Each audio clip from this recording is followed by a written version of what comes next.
I was gonna leave you guys hanging just a smidge longer because I was munching on this cookie, but then I decided, what the hey, what the hey, let's just go ahead and say hi anyway.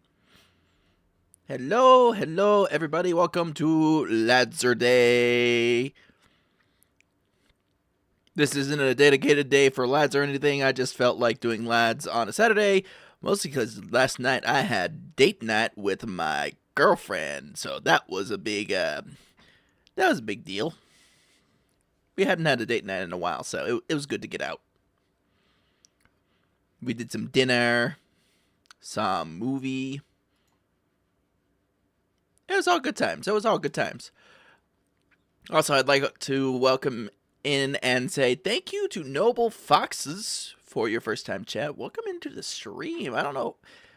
I don't know if this is your first time here or if you've been looking before, but I appreciate you coming in here and giving your first time chat. Mad cool of you. You're a cool person. Alright, so talking about last night and seeing a movie, Linz and I went and saw Iron Lung, if you guys aren't familiar with that.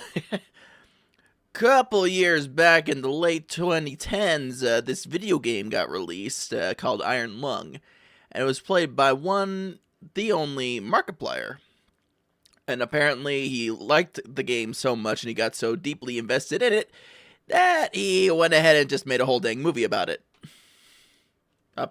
Boom button, work for me. Thank you. And honestly, it took me a minute. It took me a minute to really, wrap my head around it. Oh, wait, that was my first time chat? Dang. Could have sworn I said something in chat before. It's okay, Noel. You're good. It showed up as a first-time chatter for me, so, yeah. First time. First time. Now we share a special bond.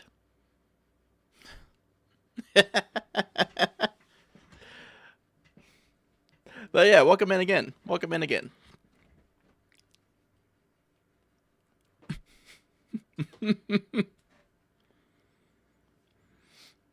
But getting back on topic real quick.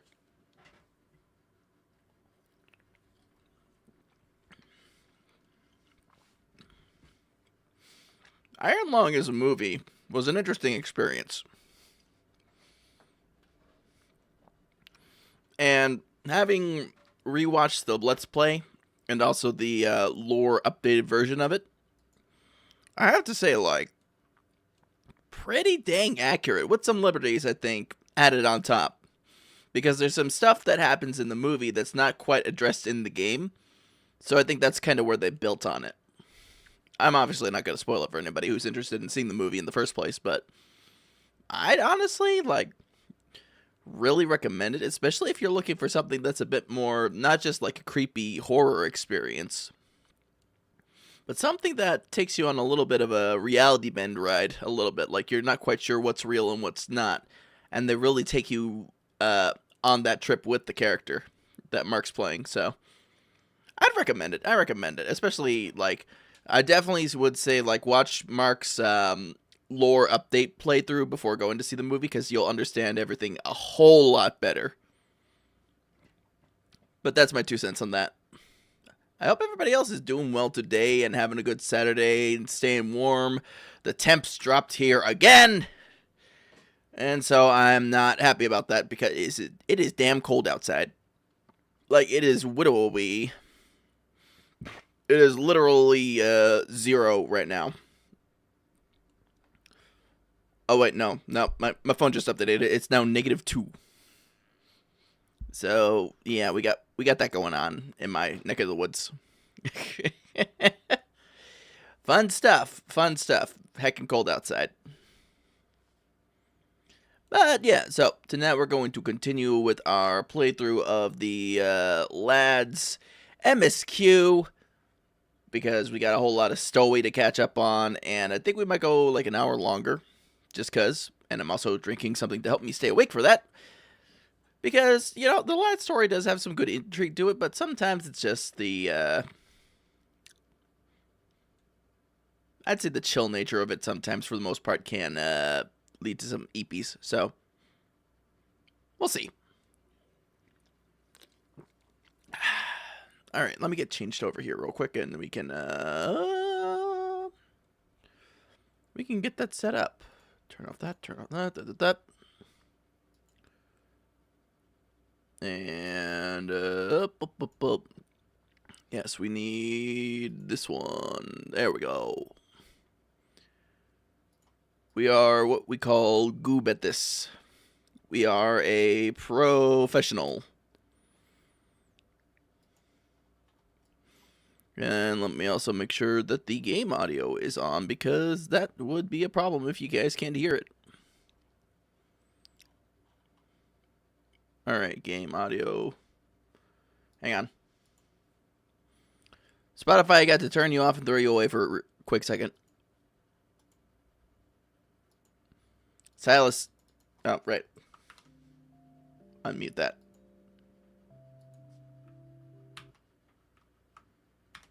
There we go. What did I miss? Okay. Another 10 days with you event. Oh, no, that's not what I wanted. There we go. Alright, we should be able... We're going to do a sound check here real quick. Oh, wow. I think Zane's been trying to get our attention.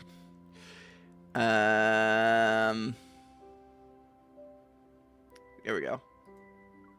I heard you humming as we left the Deepspace trials. Are you in a good mood? Alright, yep, that seems to be coming through. I hope that's coming through well for you guys. I'll crank it up just a little bit. Just a little bit, yeah. Alright.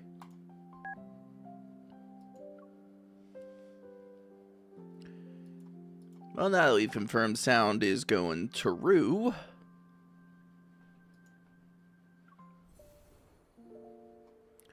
time to... It would be the Saturday that everything's like getting like super damn cold that I get onto the story section called hypothermia. Because, you know, like my timing and everything, right? Just my timing. All right, let's look. Let's take a peep.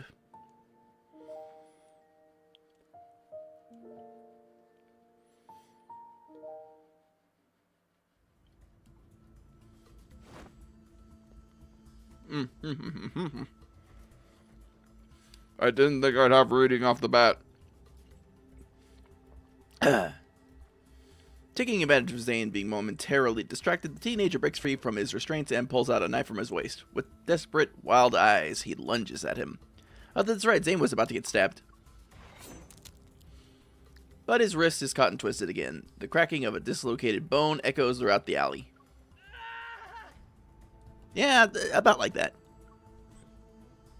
What exactly is this cocoon you speak of? Why do you need to know so much?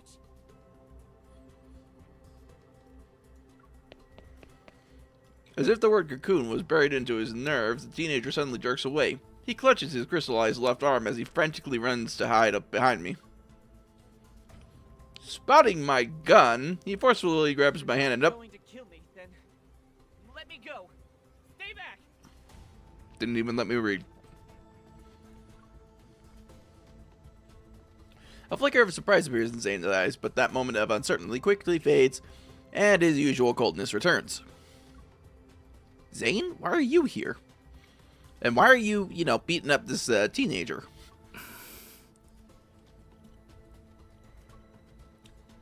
Zane, who should be away on a business trip, is in a remote alleyway in the middle of the night with an Alterum teenager. He was addressed as Dawnbreaker, too. Hang on, I got words to say about this. Zane, for somebody who is, a public-facing doctor, a doctor who's easily recognizable by his features and all that stuff, you didn't think to cover up at least a little bit? I'm just saying. I mean, I'm all for, like the Dark Batman vibes and everything, but this seems a little bit unprepared. Something isn't right. Questions pile up one after another in my mind as I assess the situation. I slowly try to free my hand from the teenager's grip. You? You haven't gotten to the point where death is necessary. Zane and I speak at almost the same time. I'm once again taken aback by the coldness in his voice. Oh, he's so mean. But after tonight, that might change. The crystals will erode your body. Your skin will be split open, and your bones will be ground to dust. Oh, jeez. Harsh. When it reaches your neck, you'll lose your voice. No one will hear you scream. The person I met before is the same one standing before me, yet this version of Zane feels like a stranger. His voice is cold, his gaze is cold, even his breath is the epitome of coldness. Well, I mean, lady, he is kind of standing out in the middle of the snow. I don't know how you thought that would be any different. I really don't know where your powers of observation here are kind of failing you. Something seems to trigger a memory in the teenager. His voice trembles as his body curls like a bow being drawn back. He buries his face into his knees. You're right. They all died like that after emerging from their cocoons. Oh. Cocoons. I want to live. But if I'm going to turn into a monster, what's the point? Huh. Rather than let the cocoon turn me into a mindless monster, I'd rather die. Well, this took a dark turn. Zane remains silent. As he lowers his gaze, as ice crystals silently form in his palm. Is he really gonna do this? A dignified death doesn't exist. Thinking you're in control of the situation by choosing to die, you're only comforting yourself with a lie. Alright, who let Zane drink the edgelord juice? Who gave it to him? Show of hands. Who gave it to him? Who's responsible? I just want to talk. Did you escape just so you could die like a dog? Don't lecture me with that nonsense. Oh, he's lecturing you with that nonsense, but, yeah. The teenager straightens up and lunges at me again, his hand trembling uncontrollably, yet he grips my gun with all his strength, refusing to let go. You're a hunter. A hunter's gun can kill a monster like me, right? Pull the trigger already! Bang, bang, bang. I won't do that. Can't be serious. With a flick of my wrist, I toss the hunter's firearm away and kick it out of reach. The teenager desperately lunges for the firearm, but Zane catches him by the waist and pins him against the wall. Stay calm.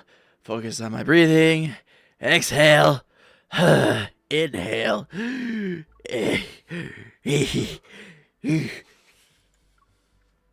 You're trembling.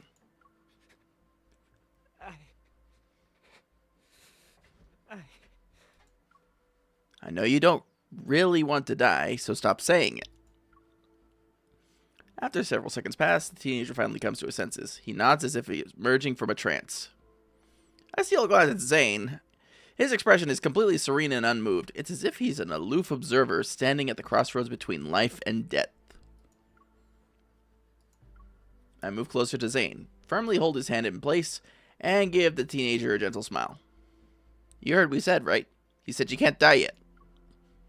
He's the best cardiac surgeon in the city. If he says there's hope for you, then you can be optimistic about the future. And I'm totally ignoring the fact that he just tried to,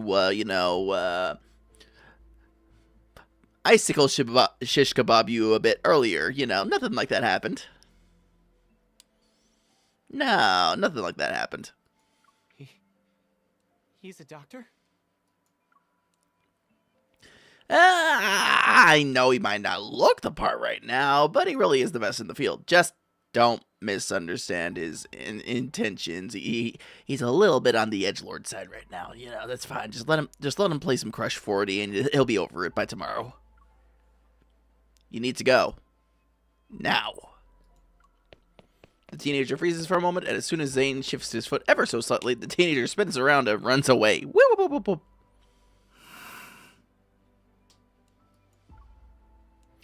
Whoop, whoop, whoop, whoop, whoop, whoop, whoop. Ay, ay, ay, ay, ay.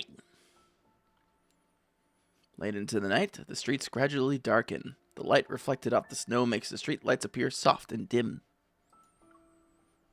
After watching the teenager leave, I turn back to look at Zane, who feels like a stranger.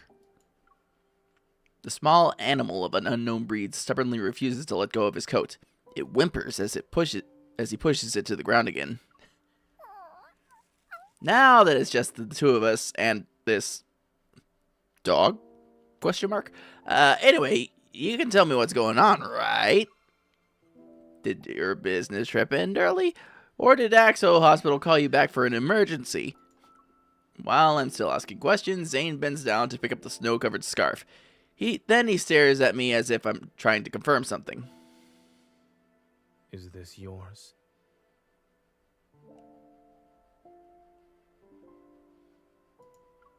Huh? If I remember correctly, this is the scarf you picked out 3 days ago. Oh, then it's mine. As soon as he says this, Zane walks right past me. You don't know me? Why are you suddenly acting like you don't know me? Should I know you? Oh, no, it's a case of the dual personality or of the amnesia, mana. He's for gore. Chat, he for gore. If there's nothing else, I'll get going now. But your home isn't there. I know. He stops in the snow and gives me a cold glance over his shoulder. His voice is devoid of any emotion. The subway station is this way.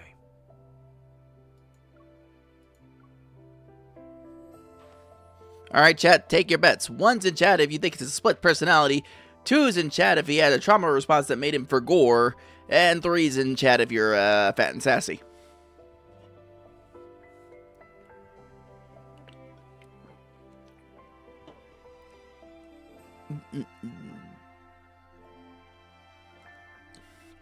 Okay.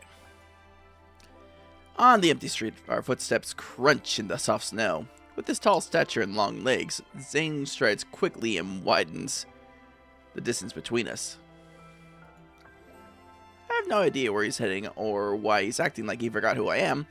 All I could do is quickly quicken my pace to catch up with him. Zane, answer me. I step in front of him and block his path. A mix of frustration and disbelief makes my chest tighten.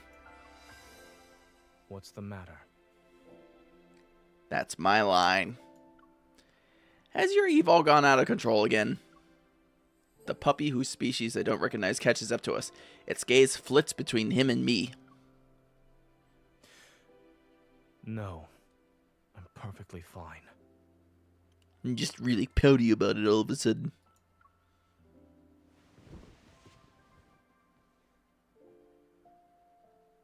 Zane casually brushes me aside and continues walking. Hey, I think a couple is breaking up in the middle of the street. I mean, it's not your business.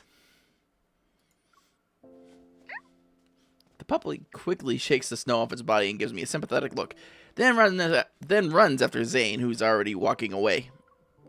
The two figures soon become dots in the snowy night. Whether it's because of frustration or anger, I stubbornly... S-L-O-I-H-K. Walk away without looking back, but after a few steps, I suddenly feel like something's wrong. Well, obviously. Wait, the direction Zane's heading in. My heart races as quickly follow the footprints in the snow. Races. Zane lies unconscious in the ground with his brows tightly knitted as if darkness is dragging him down into its depths. Oh, my aching blood! Zane? I crouch and shake his shoulders, but he doesn't respond no matter what I do. I can't just leave him like this. I try to help Zane up. As my fingers brush against his neck, I feel a layer of frost. It's unnaturally black. Yep, it's the alter ego, guys. Could this be related to his nightmares again? A heavy sense of foreboding weighs on my mind, but getting him out of here comes first. I struggle to support Zane's weight as I drag him along one step at a time. Why was he talking about taking the subway? This path actually leads to my apartment complex. You know, you gotta give it to, like, MC. Like, for being a small girly pop, she does really, like, try her best to just, like, lift these large men's. Just lift them up.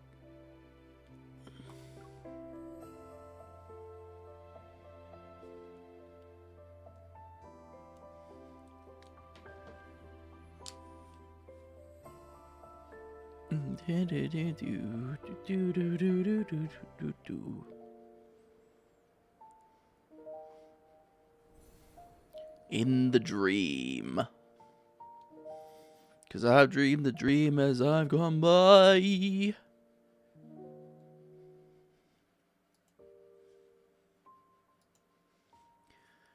With his weight pressing against my shoulders, even a usual short walk home felt endless. Zane and I practically collapse onto the bed together. The snow from our coats scatters onto the floor. A little white animal anxiously bounces back and forth on the sofa. I pick it up and gently shake Zane. Hey, Zane! Zane, wakey, wakey!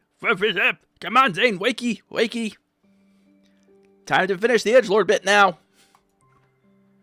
His eyes remain closed. A streak of black silently emerges from his sleeve and creeps on along his veins until it reaches the back of his hand. The black ice that appeared on his neck has already spread to this area. I need to wake him up from this dream. I reach out towards the side of Zane's neck and gather my power. Zoop. Almost instantly, I sense the chaotic, surging power raging throughout Zane's body. Like a force that's been suppressed for eons and is now finally breaking free, a bone-chilling cold surges forth. It makes my entire body shudder. The power within his body is unstable. That's why he lost consciousness. That moment, Zane's eyes snap open and he grabs my wrist. What are you trying to do? He grabs my hand and pins it. Encased in ice, my wrist is already stuck to the wall once I realize what's happening. I take several deep breaths to compose myself. I'm trying to help you treat the black ice.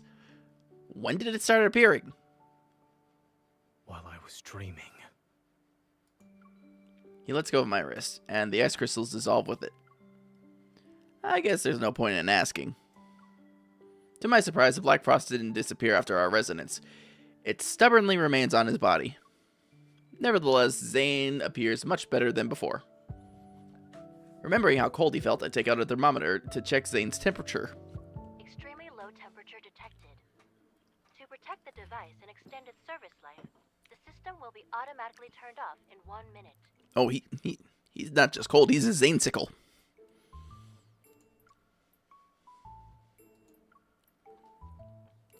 The reason for the extremely low temperature isn't concerned and tries to prop himself up. Seeing this, I pull out an old-fashioned infrared thermometer and aim it at him. Freeze.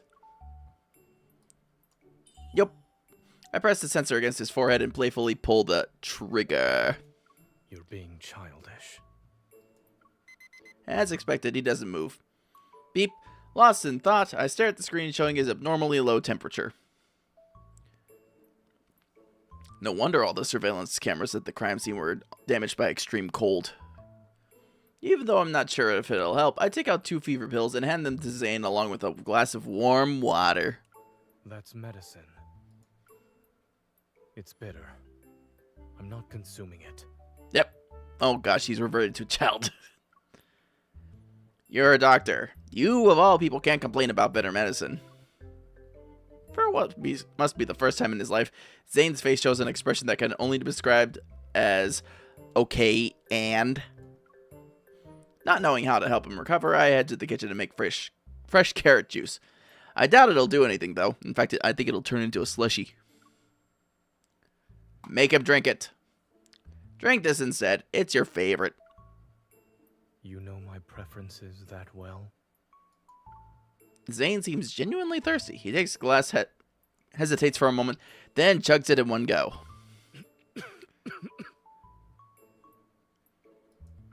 Well, do you want to give a more detailed review this time? He meets my gaze as the entire glass of carrot juice turns into a solid column of ice in his hand. It's awful. I see your hatred for carrots is written on your DNA.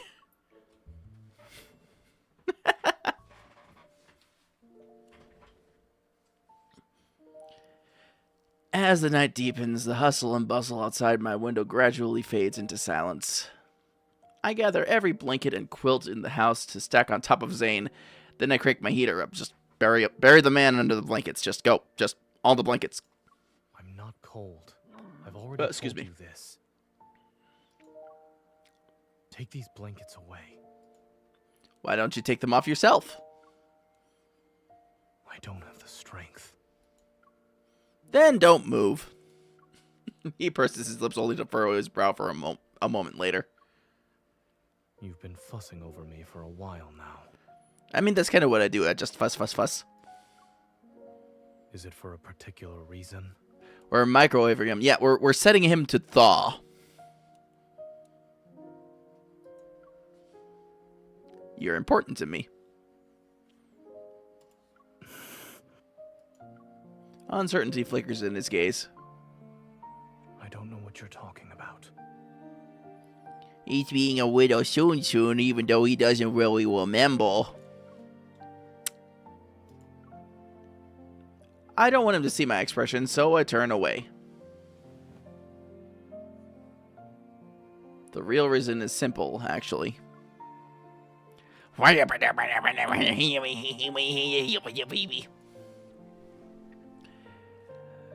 he falls silent, I push away my chaotic thoughts and turn his cold face towards mine.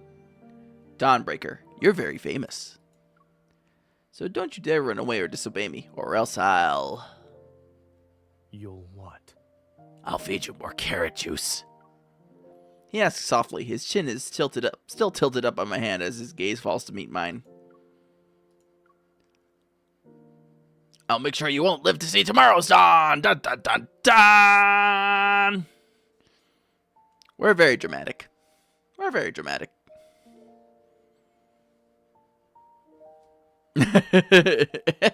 Everyone calls Zane the sane one until you realize he has MPD and one of those personalities is a serial killer. Hey. Okay, so that's the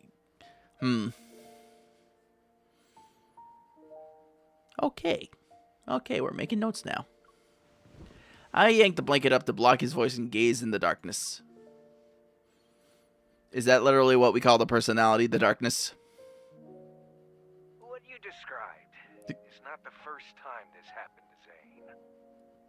Oh, thanks, Dr. Noah. Glad to hear your refreshing, chill candor about the subject. I mean, I guess all the guys are even now.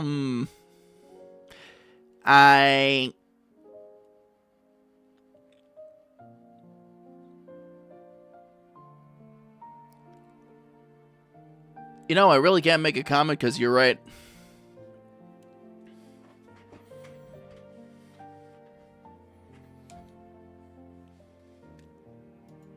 I witnessed it once when he was doing research with me at Mount Eternal. He became a complete stranger overnight, and no one knew what happened to him. He's just a little bit traumatized.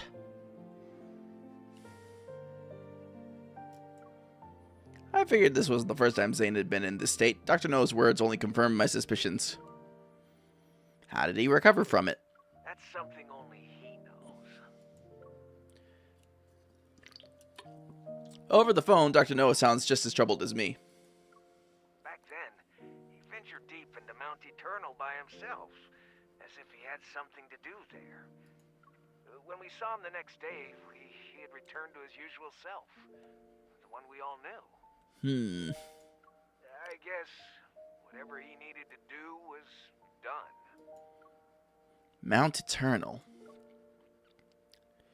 That place seems to be hiding a burden that Zane has never been willing to speak about.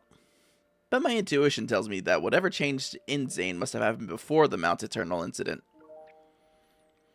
Those black ice crystals, seemingly out of reach, they linger somewhere in the depths of my memory. Sounds like the plot of a horror movie. Finally, Miyoji-kun is here! I've been trying to catch you all day! How's it going, bud? Good to see you.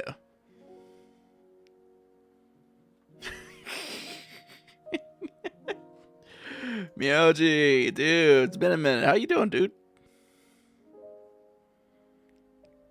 Hi. Also, though, it sounds like the plot of a horror movie. I mean, I think there's been like a couple horror movies that came out in the recent years on the subject of MPD. Dude, for real, how you doing? I'm doing alright, you know, just keeping on, trying to stay warm. Wait, is this Lads? Yeah, you caught me on a Lads stream, Miyoji. The stream all about the pretty men.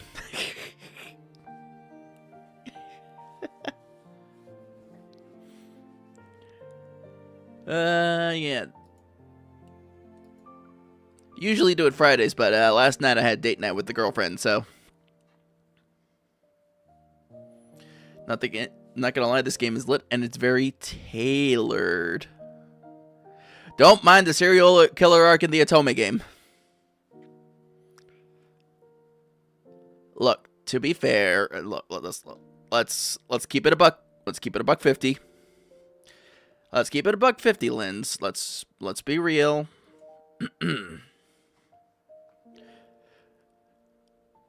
Women enjoying the thought of a relationship with a serial killer is not something new in the lexicon of interests.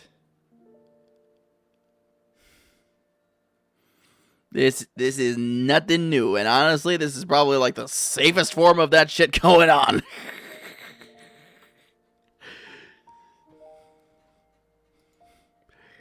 Whoa, date night, where'd we go? What'd we do? So, Linz and I went out to dinner last night, and then after dinner, we saw Iron Lung at the local movie theater.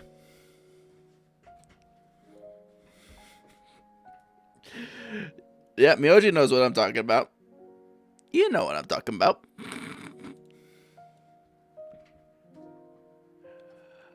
Iron Lung, I loved it. What you think? I honestly feel like I understood the movie a lot better after I watched the updated lore playthrough that Mark did a long while ago.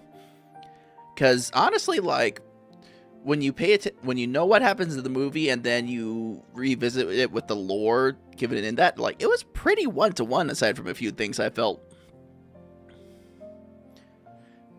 Like, in terms of, like, accurate video game adaptations to movie, that one was pretty close to one-to-one, if we're being honest.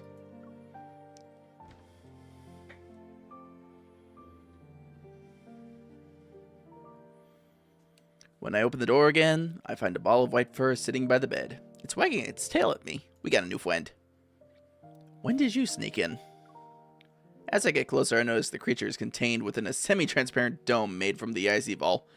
It restricts its movement. I don't even need to ask who did this. I'm being pinged. Oh, okay. Zane really doesn't show mercy, huh? The puppy-like animal lets out what sounds like a bark of an agreement. I reach out to dispel the E-ball ice barrier. Then I sit down with the creature in my arms. It was so good I'm planning to catch it again. Nice, dude. I hope you enjoy.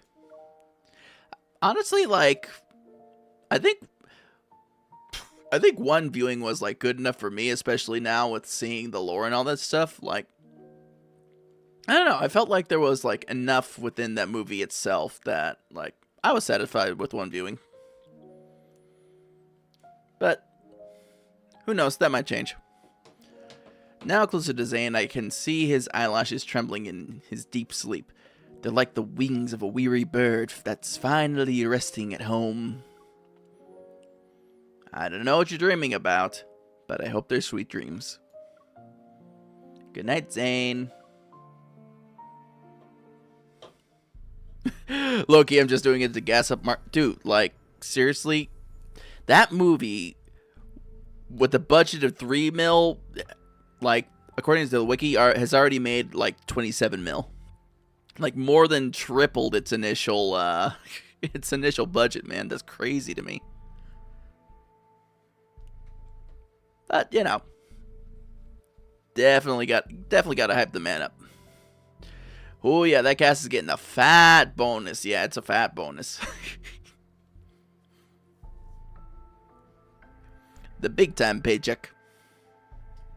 And from what I watched of Mark's cheat playthrough of the game, he is definitely hyped to do something like that again. So we might see more Markiplier films as this goes on. In the stillness of night, only the white creature notices a faint sound. A subtle energy seems to be flowing.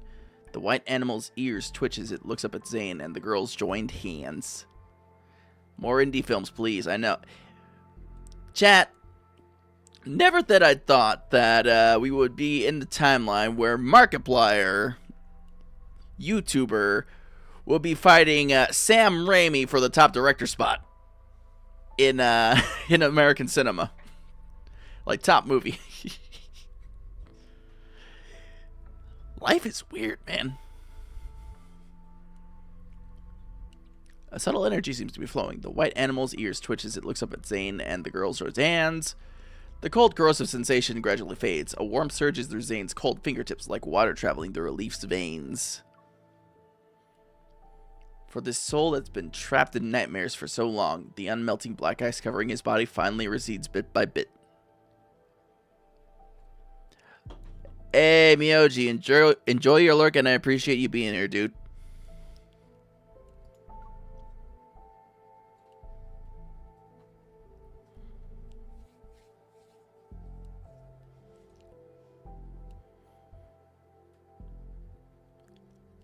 Whew, I had an energy drink ready for this, but I am still affected by the sleepy. How dare. How dare.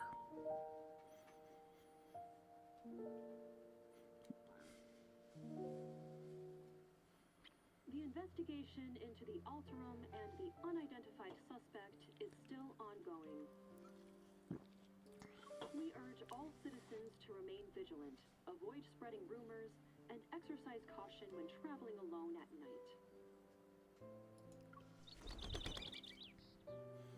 It's already the next morning when I wake up. Groggy, I prop myself up and press my temples to clear my mind. Ugh, we hit the reset button.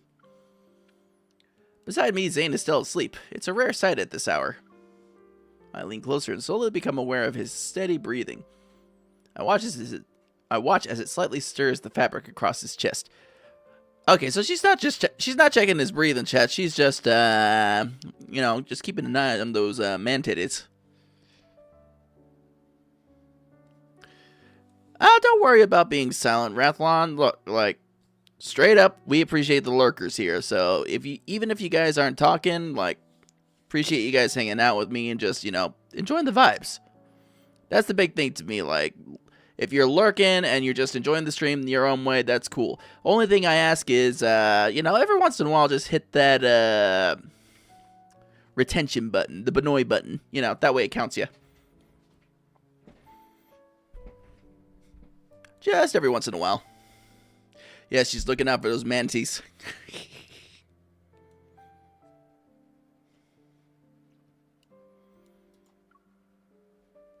And we poke.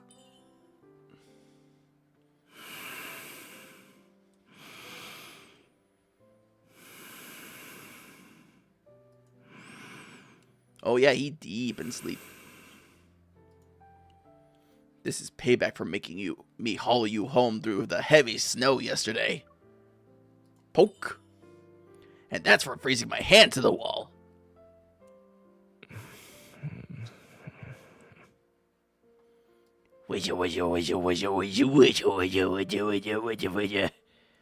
Holding back my laughter, I give Zane's nose a gentle pinch. It really hurt when you froze my wrist, so I'll pinch your nose for that. MC out here just, like, doing the most damage here. She is absolutely just be heckling this man. She is doing the most. By God, that man has a family.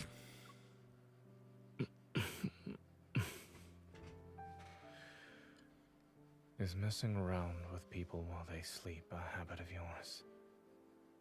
I feel his warm breath on the top of my head. My breath hitches as I feel his slightly weary gaze. Zane? The morning light filters through the curtains and falls onto his tousled hair. We like the word tousled around here. Looking into those eyes, I can tell that familiar Zane has returned. Well, they swapped shifts. It's back to Zane. Yes. Joy wells up inside me as I wave my hand in front of his face. Are you finally awake from your nightmare?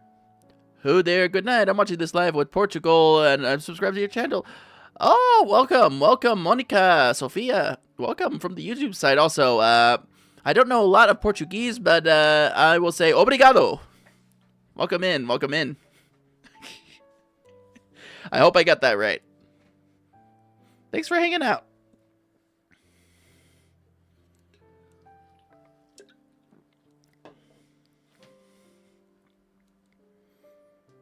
All right. You finally awake from your nightmare. He nods. And as he stretches his neck, I see the black ice on his body has completely disappeared. So, I mean, he's basically Venom. When we think about it. When the black ice is taking over him and stuff. You're actually back to normal. You could phrase that differently. Well, okay, fine. You know what? We'll say that you switched the roster. Day shift has switched with night shift. He is no longer assumed direct control. Gosh darn it, badumtis.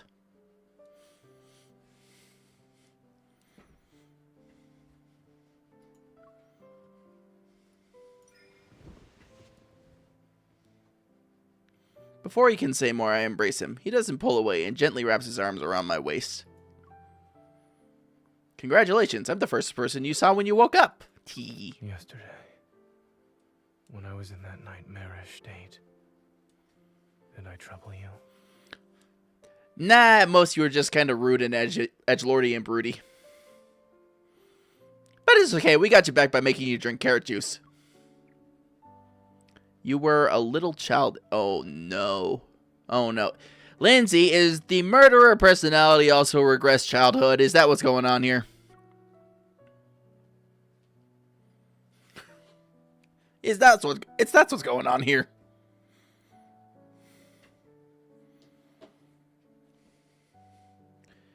You were cold, distant, and had an unpredictable temper. You were even a little childish. But that was still you, wasn't it? I just think of it as seeing another side of you, Zane. Why do I hear a hint of disappointment in your voice? I mean, I am just a little bit disappointed. Seeing that cold and willful side of Zane, even for one night, reminded me of when we barely knew each other. I feel at ease as everything falls into place. A moment passes, and I look into his eyes again. How much do you remember about yesterday? Zane rubs his temple and sits up.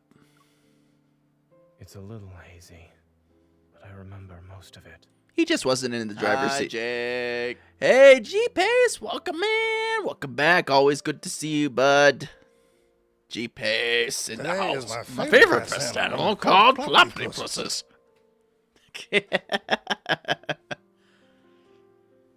Yes, is it? Chad, if you're not familiar, our favorite pest animal is platypuses.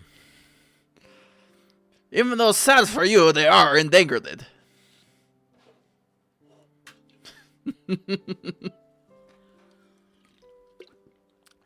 Including how you froze my electronic devices and hand to the wall, and how you even told me not to be nosy. She's gonna hold this against him for like at least a good month.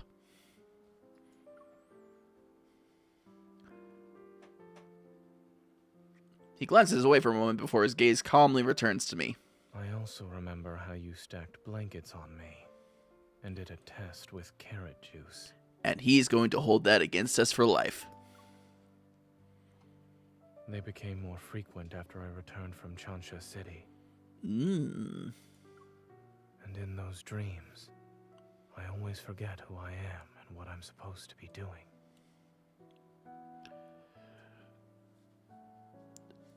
The greatest thing ever existed because of all that makeup a ploppity plus. Yes, exactly, G-Pace, exactly. The me in my dreams, however, has his own mission to complete. He presses his lips into a thin line and looks at me like... I like this.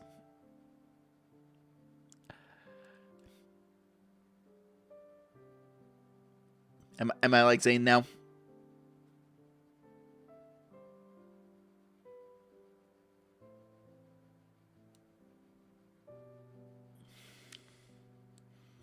The guilt he feels is clear. For some reason, the scene from last night flashes through my mind again. It stirs up emotions I can't quite name. Well, there's no more black ice on your neck and hands. Your palms were warm too. It's safe to say that you passed the physical examination. Welcome back to reality, Zane. I open my arms and wait for him to initiate the hug this time. Hagushite!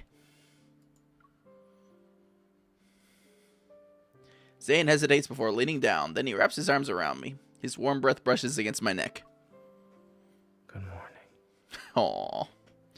And that was the line in which all the Zane girlies died.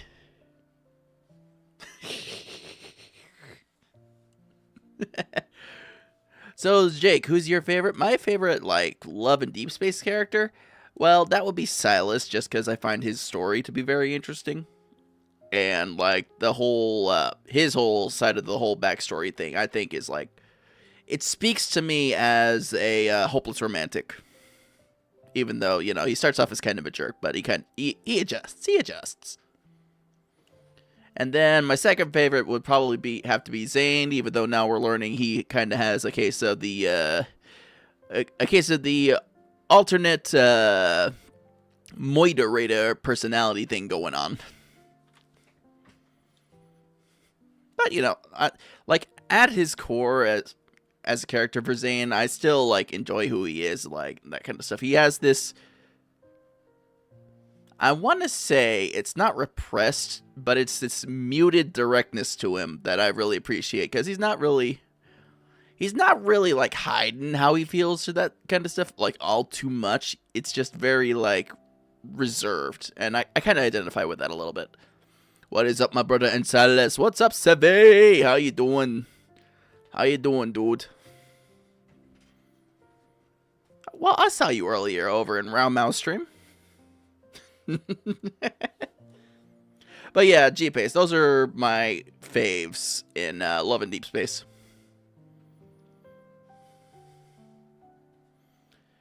Before taking Zane home, he accompanies me to the association. I'm going to update them on my progress in the Alterum investigation. Dawnbreaker vanished overnight. Some people on the forums joked that he had been broken by the dawn. Abadamtis.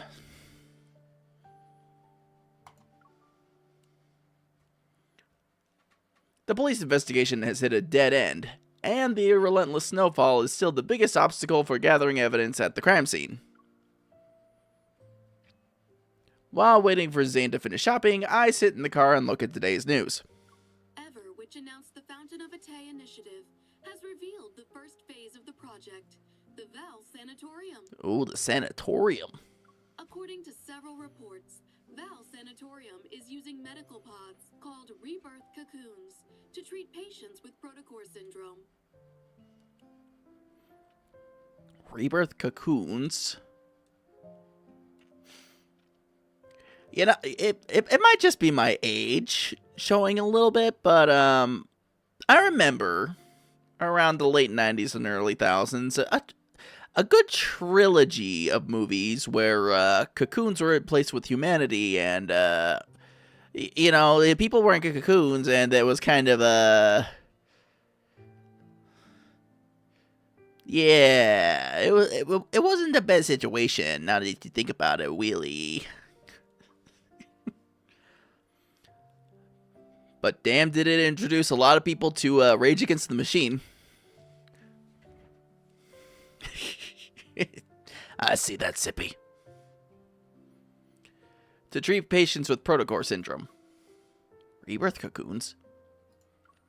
My mind quickly latches onto this word. I heard this term yesterday.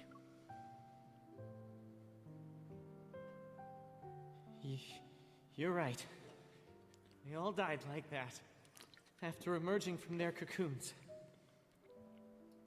Rather than let the cocoon turn me into a mindless monster, I'd rather die.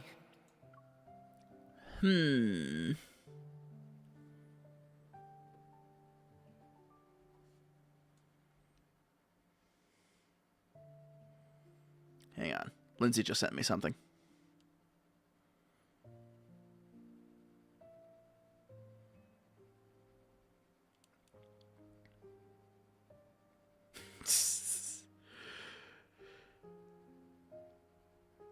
Sorry, she's getting real. She's enjoyed the newest update and where winds meet, and I gotta do like more of the multiplayer stuff in that game because there's some nutty shit that goes on in that game.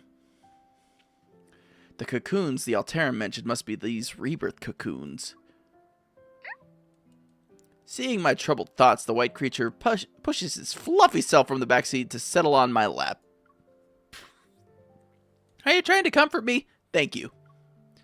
When Zane woke up, I asked about the animal. He said it belonged to some distant relative. So Mystery Boyo has some ties to Zane. As for why he got lost, stole my scarf, and refused to leave Zane's side, Zane says he's not sure. So, what kind of creature are you? I decided to take out my phone and use its image recognition feature. As the screen refreshes, it shows a majestic Baije, the divine beast of antiquity, knows all beneath heaven and earth.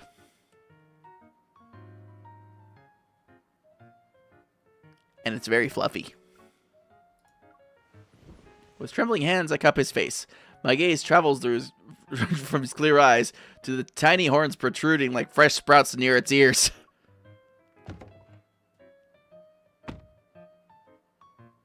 As I struggle to find the right words, Zane returns to the car. He has a bag of chocolates and dog food. Since you brought dog food, why don't you keep him? After all, your robot vacuum is the only other living thing in your house.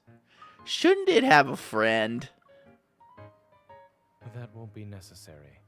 My robot vacuum has its own social life.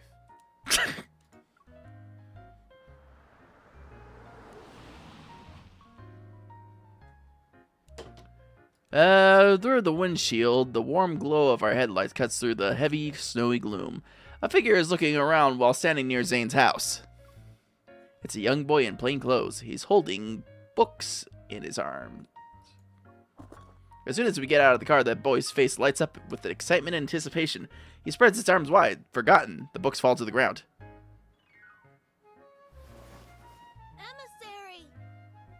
Emissary! Emissary. Elidibus? Guys, Zane was Elidibus the whole time.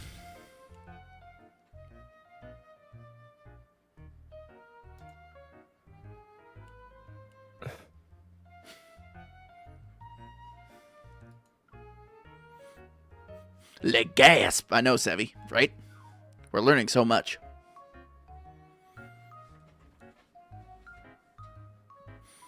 I do remember them talking a good chunk about an emissary earlier on in this bit of the story, so now we're getting some identification.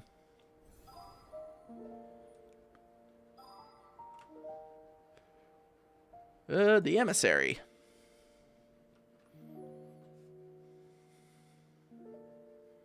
The emissary. The unfamiliar teenager rushes towards Zane, who's standing behind me. What, did the kid just, like, suddenly go through, like, an age time skip between between the story bits. You said he was a kid.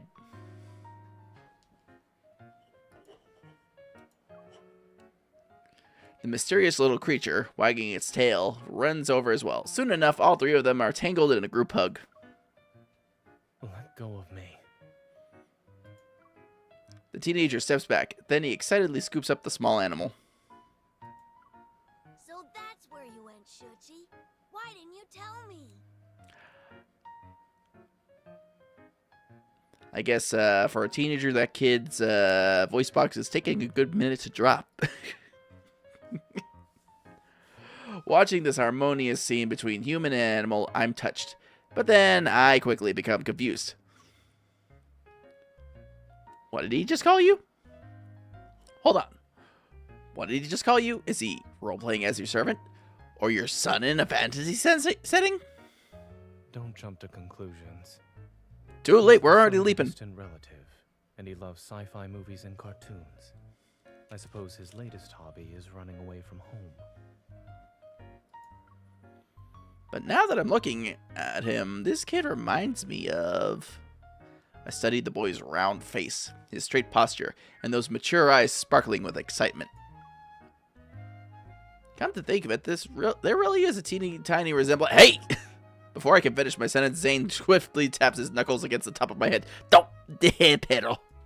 You should channel your brain power into writing a research paper instead. I'm just teasing you. I know you didn't look like this when you were young. I lean down to get a better look at the boy. He has delicate features and appears to be around 11 or 12 years old. But he's not even a teenager! He's preteen!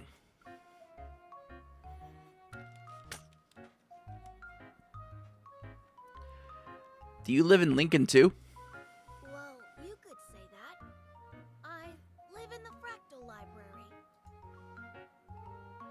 Excuse me? In a nearby residential area. Something tells me that Zane's coached this kid on his story before, and it's not quite sticking. The Fractal Library? I've never heard of it before. Is it a new building? Knowing he's related to Zane, I find myself adopting a gentler, friendlier tone. Is this little guy your pet? What breed? Actually, what kind of animal is it? He's just a regular pet dog. He's not special. Go on, Shuchi. Bark. Y'all are full of it. That's not the correct sound. Guys, I think your coordinated cover story is kind of falling apart.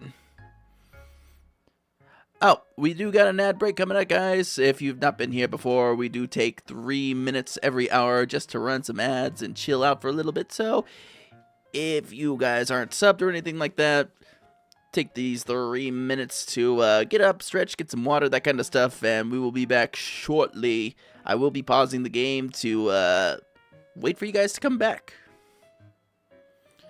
And same thing for the YouTube folks over there. Again, we'll just take those 3 minutes, and we'll be back shortly after that is all said and done.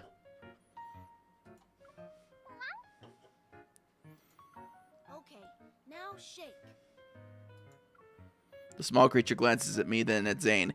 He swallows his pride and places his paw in the boy's palm. Zane stands by the wall with his arms crossed. When he sees my skeptical look, he looks away. The boy's face relaxes with relief as his expression shifts to one that says, I told you so. Yeah, guys, I don't think your cover's gonna hold up. Can you spin? Can you speak? Can you speak? Maybe I'm the one losing my mind here. Seemingly unable to watch any longer, Zane waves his phone. I just got a text from his parents. They're going to pick him up. Already? Can't you stay for a while longer? I was actually planning to stay for a while. Ahem. Zane's sharp gaze sweeps over the boy. I might be imagining things, but the child and the dog freeze. Right. I wanted to say hello. Uncle Zane will send me home.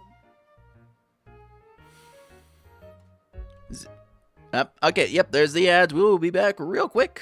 See you guys in 3 minutes.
All right, chat, we back.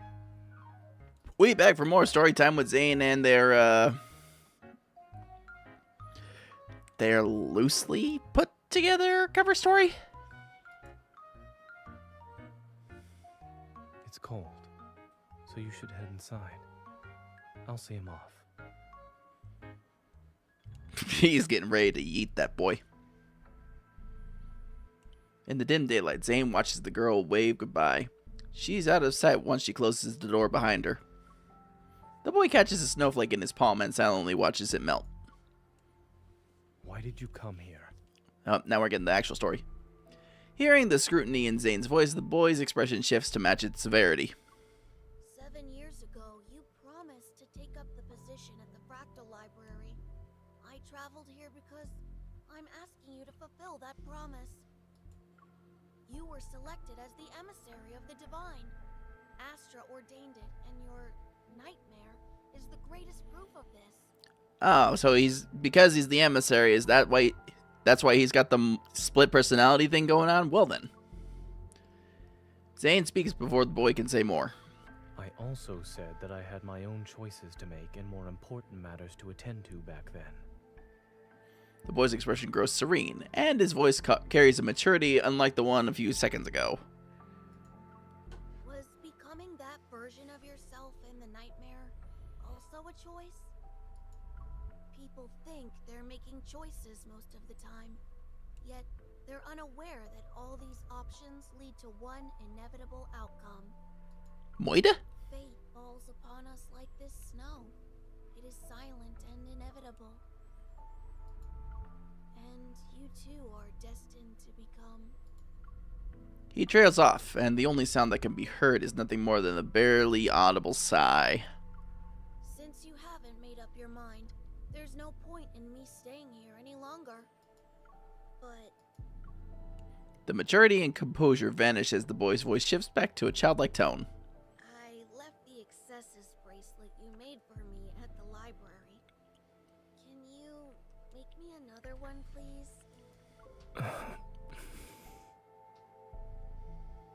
Hey kid, sometimes knowledge of the future should be kept to yourself. Goddamn right. After a resigned sigh, an ice bracelet materializes around the boy's wrist. Thank you, emissary. I'll take my leave now. In any case, you're welcome to find me at the Fractal Library in Lincoln City. I'll be sure to visit you again as well. And again and again and again until you take the job.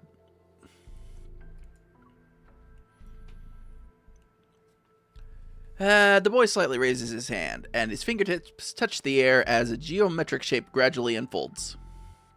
He bows before stepping into the door woven from countless folded dimensions. The emissary is a liar. I counted every single day for 7 years. Listen, kid, the fader might be lower, but it's not completely flat.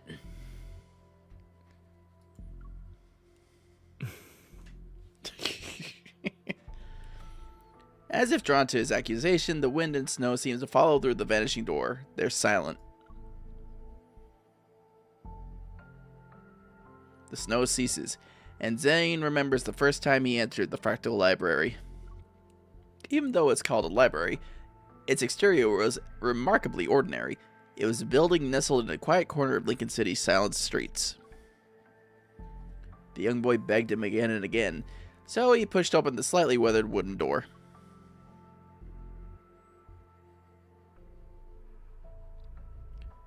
There were neither bookshelves nor defined boundaries. Instead, an endless garden with intertwining paths appeared before him.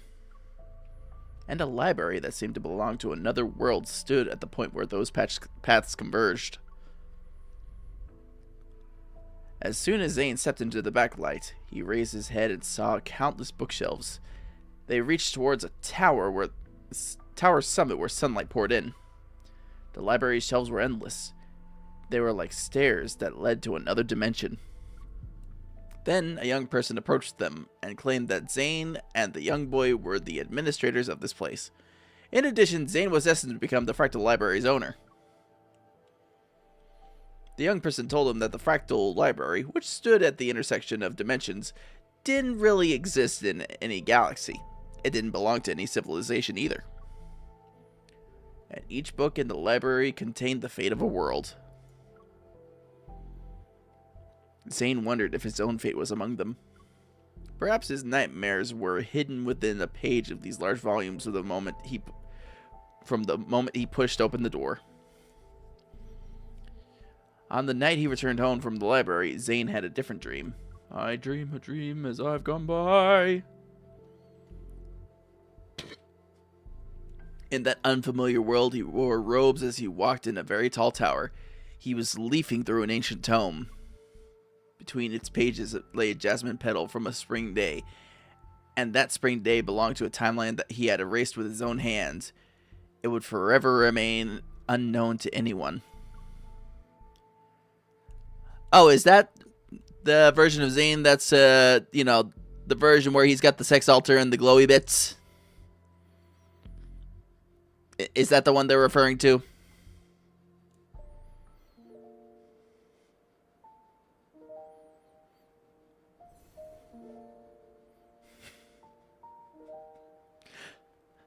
I mean, just inquiring minds want to know. It did say, like, he, got rid of that universe that was in those pages by himself, so,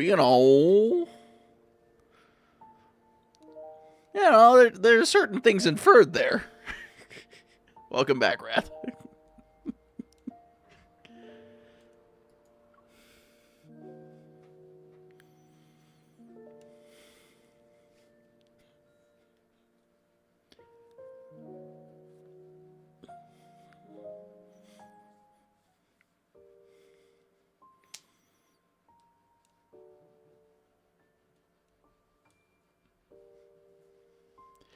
So you're saying he got rid of the backblast Christmas tree?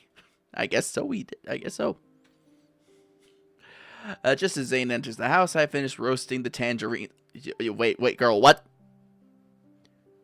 You're roasting tangerines. Chad, Chad, have you heard of this?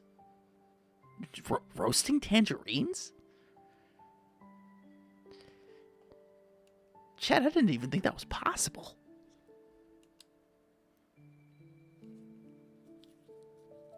I'm gonna have to look into this. Roasting tangerines.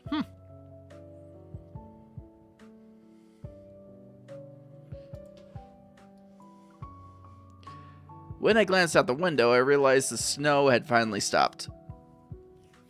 Did your relative leave already? He must have a strict family.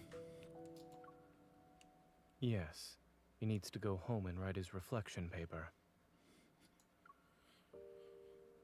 There is a distant quality to Zane's voice. I sit down beside him and hold out one of the roasted tangerines. Again, like, roasted tangerines, that's really my first time hearing about that.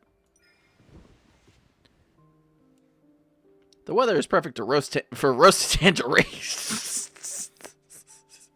Game, at least let me catch up with the concept.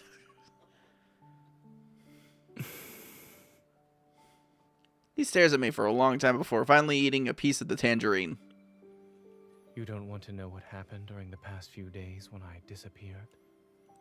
Well, I mean, kinda, maybe, sorta. We didn't want to, like, poke you too much, but also, I'm also going to need an itemized detail report by tomorrow morning. Hang on. I skipped that. If the explanation is going to be filled with medical jargon, then no. As for the rest, Zane will tell me when he wants to. And if he doesn't want to, that's his choice. He can't help but smile at my deliberate emphasis on those last words. He takes the half-peeled tangerine from my hands. Soon after, a warm orange slice is brought to my lips. I said goodbye 3 days ago because I had accepted Carter's invitation. I'll be joining the Fountain of Vtuber research project. So Zane's gonna be our man on the inside. Huh? Seeing me choke and cough several times, Zane raises his hand to pat my back. It's ultimately an excuse. Something unexpected happened, and the nightmare arrived before I could carry out my plans. He's gonna go do some sleuthing. Lately, Oxo Hospital has received a large influx of unusual cases involving protocore syndrome patients. Some died shortly after hospitalization. Others transformed within a month and became An Alterum. All these patients had recovered at Val Sanatorium after entering a medical pod called the Rebirth Cocoon. Val Sanatorium, according to the news report of this morning, is the first phase of the Mountain of Vtuber.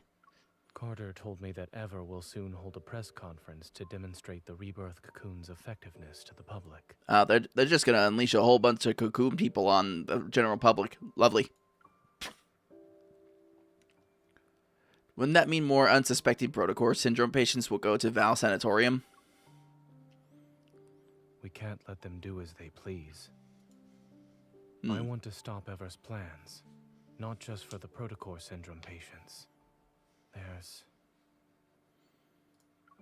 Zane trails off as he lowers his gaze. I want to make amends for a mistake. One that should have been corrected years ago. Yet it still haunts me to this day. Look, Zane, everybody makes a typo once in a while. I realize that for Zane, this carries a greater, more painful significance.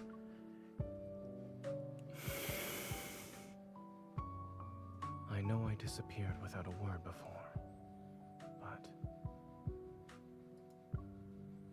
will you come with me this time? Oh, we're going on a field trip with Zane. Asking me like that isn't fair. I know he helped me so many times before, and I'd agree to any request he makes. It's just, I still need a reason.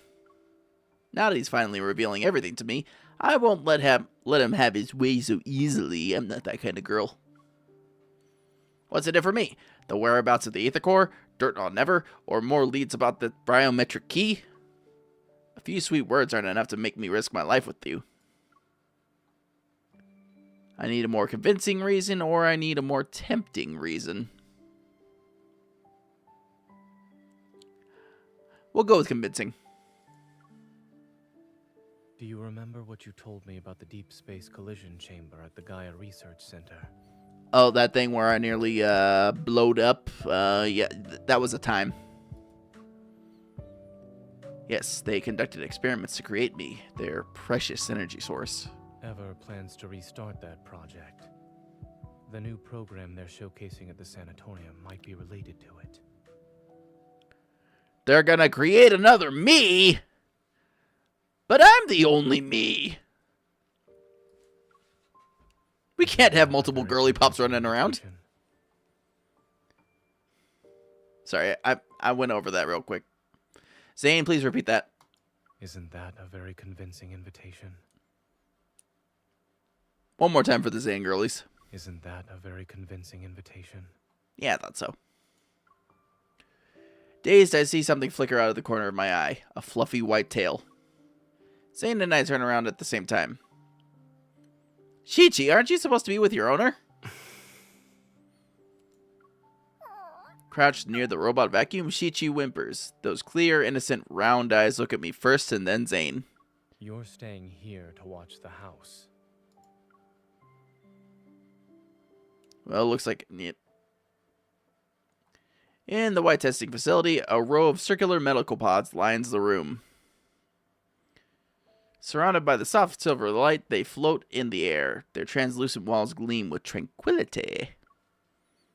Exquisite and graceful like meticulously crafted crystallises, they pulse and contract with the rhythm of the beating hearts. At any moment, it seems their contents might break free and soar towards the sky.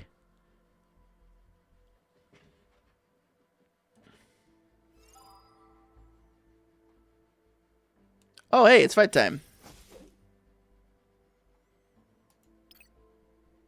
It's time to fight.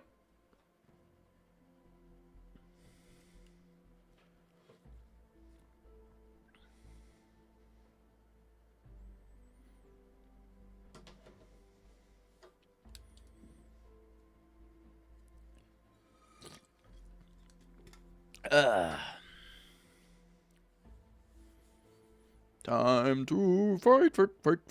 to fight.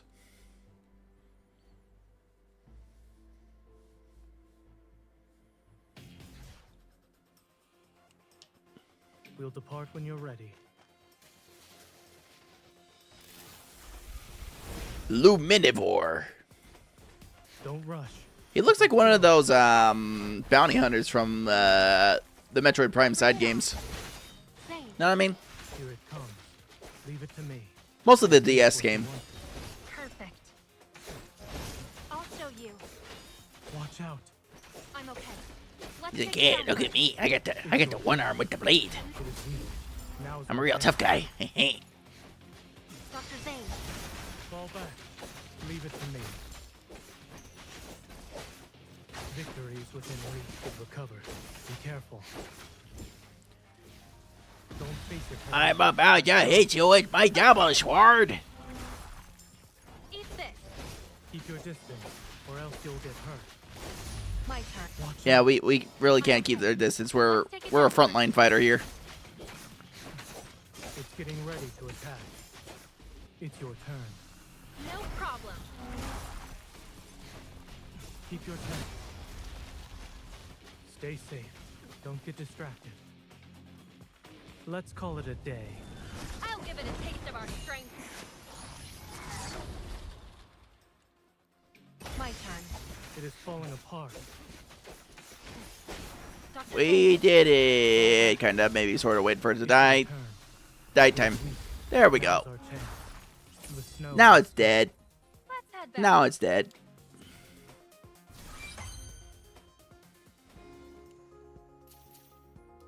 Alright.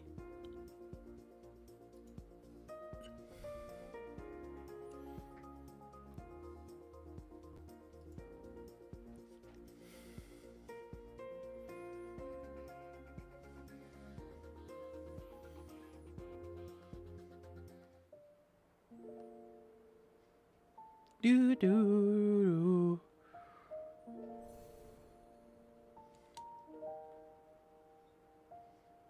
All right, White Sepulchre.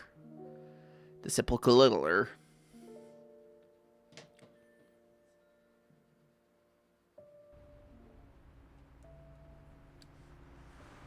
The next day, after driving west on the highway for 2 hours, patches of green vegetation finally appear amidst the desolate landscape. Looking through the window, I can see the distinct distal dome of Val Sanatorium loom in the morning mist. After yesterday's events, we decided to tour the sanatorium as visitors to investigate. The Fountain of Vtuber, the rebirth cocoons, the press conference, none of these can be tackled in a single move. However, we can assess the situation first before planning our next move. We're smart. Are we almost there? I feed the last cookie to Zane as he drives. He nods and takes a moment to gather his thoughts before speaking. He's also got, like, mouthful of cookie. There are things I need to tell you. The technology used in the rebirth cocoon is from a research project Carter and I worked on when we were in medical school. Uh-oh. Back then, I began researching the application of protocors in implantable devices under Dr. Noah's guidance. It was also something I was interested in personally. Oh, so it's all your fault. At first, the research progressed smoothly. Yet when we started doing experiments... We need to stop researching this. Uh-oh. The protocore energy has completely corroded the heart. Our experiment failed. But the heart started beating again. It just grew some black crystals, that's all. Oh yeah, that's no problem whatsoever. Also, black crystals, Did you know? The lab mouse we performed a protocore implant surgery on transformed into a wanderer and devoured its fellow test subjects. Carter, you sound a little too happy about that. Zane, our experiment wasn't a failure. We succeeded! We've discovered humanity's next evolutionary form! We definitely need to visit that barbecue place near the campus tonight to celebrate. Oh yeah, we created a wonder, so let's go get some barbecue to celebrate. I'm feeling like short ribs.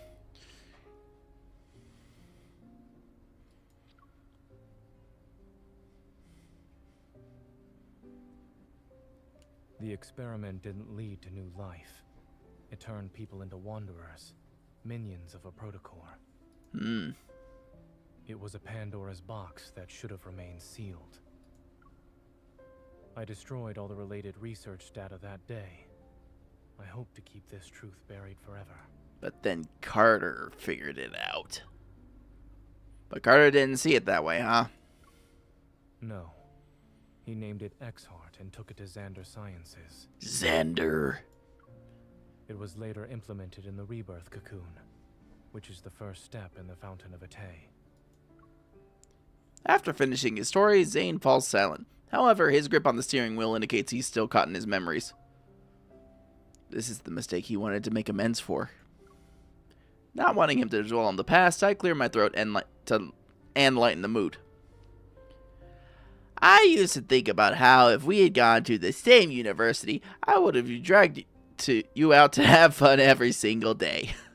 We watched the flowers bloom in the spring, enjoy the summer rain, collect autumn leaves, have snowball fights in the winter. But based on what I heard, you must have been too busy to do any of that with me. Jacob-chan, you have a very specific logic here, and I don't know how it works, but it seems to work. Not at all. In our lab, we always said it's best to take a 4-hour break while data is being collected. Then we can see the results after. So during those times, I would have been available at least.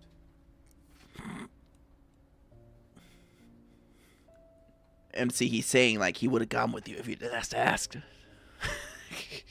What's the flowered room? Basking in the sunset. Play hard. It's his very restrained way of like being direct, being like, "Girl, I would have made time for you. Come on." I was joking. Or not. If you were there, I would have always made time for you. See? That's our guy Zane. He's very, very reserved, but he's also very incredibly straightforward. The car turns onto a newly paved road, passes a sign that reads Val Sanatorium, and comes to a stop in the parking lot. I'm not familiar with the sanatorium's interior layout. If you encounter any danger during this visit, remember not to go in alone. And then, as soon as they step in the sanatorium, just like a huge claw machine comes in and just kind of like whirs over MC's head and just sort of like plucks her out behind him, like, because they know she's coming. Up, and it skipped right past it. I was going to read that game. Carter, who's here to receive us, wears a casual white business suit. Only a navy blue butterfly pin adorns his collar. Oh no, guys. It's terrible. He's dressed as Colonel Sanders. Have you been waiting long, Zane? No, we just got here. Carter leans down towards the car window. Upon seeing me, his eyes crinkle, and his smile widens. When Zane called about needing 2 visitor passes, I had a feeling you'd be accompanying him. I still want nothing to do with you. I compose myself. Smiling politely, I step out of the car. But just as I'm about to speak... Let's skip the pleasantries and head inside. Good man, Zane. Good man, Zane. Following Carter, we enter the long corridor that connects the parking lot to the sanatorium's lobby. My gaze falls on the emblem at the entrance. Under the curved shape of the following: Eternity Vanquishes Evolution Restraint Group. Ah, that's what Ever's short for. But it's Everg. Without a doubt, this is Ever's logo. Carter activates a scanner, and a white light immediately sweeps over Zane and me. A cheerful electronic female voice speaks, Hatsune Miku! Visitor identification verified. Zane. I am Telomere, the AI management system of Val Sanatorium. Welcome to our facility. Whew. Oh gosh. Wee-oo.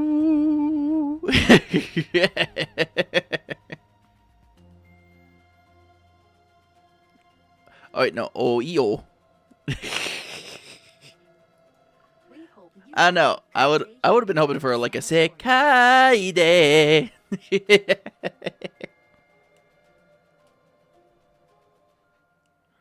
We hope you have a good year here at the sanatorium. You know. The doors slide open. We enter the first floor lobby of the Val Sanatorium. Pristine white surrounds us. The ceiling is unadorned, its white surface seemingly seamlessly integrated with the recessed lighting systems along its edges.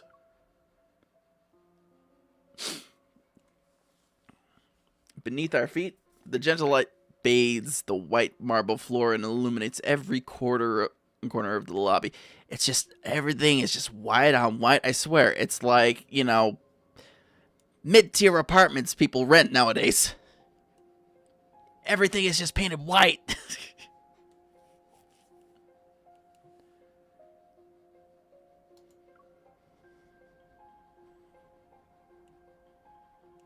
This place seems... bright yet oppressive. Yes. Pristine, silent, and unchanging. It's as if time itself stands still within these walls. In this environment, Zane and I stand out like two stains on an otherwise white canvas. A few doctors in white lab coats pass by us, Although they were quietly discussing patients' medical conditions, they nodded in Carter's direction. Since Zane personally asked me for visitor clearance, I should give you two a proper tour. Side by side, we follow Carter as he leads us to the reception desk in the center of the lobby. I see the Fountain of Vtuber finally caught your interest. All those phone calls over the past month weren't in vain. I really knew you'd finally listen to me around call number 15!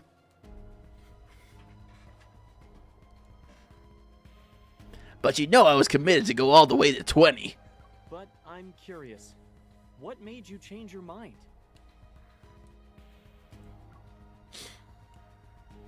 Carter stops in his tracks by the reception desk.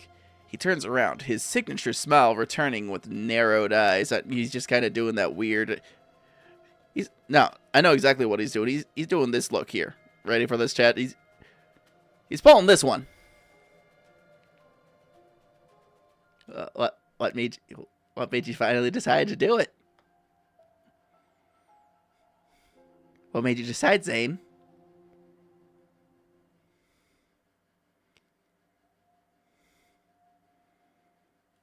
What made you decide, Zane?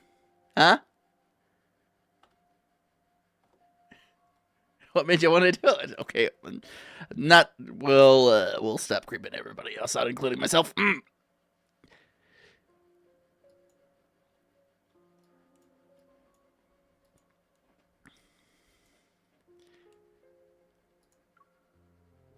You kept talking about humanity's future. I wanted to see if it would actually come to pass. Besides, nobody knows X-Heart better than me.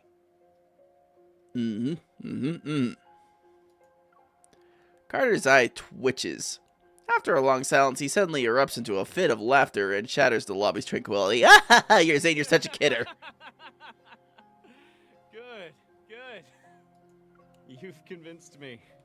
Everyone deserves a second chance at redemption. Remember, Zane, I gave you this chance. Chat, do you think Carter's ego took a hit in the way back when Zane tried to destroy everything in the past? I don't know. I get the vibes. He says he's the past is behind them, but I don't think he left it behind whatsoever. You know what I'm saying? I think he might have taken it a little personally, but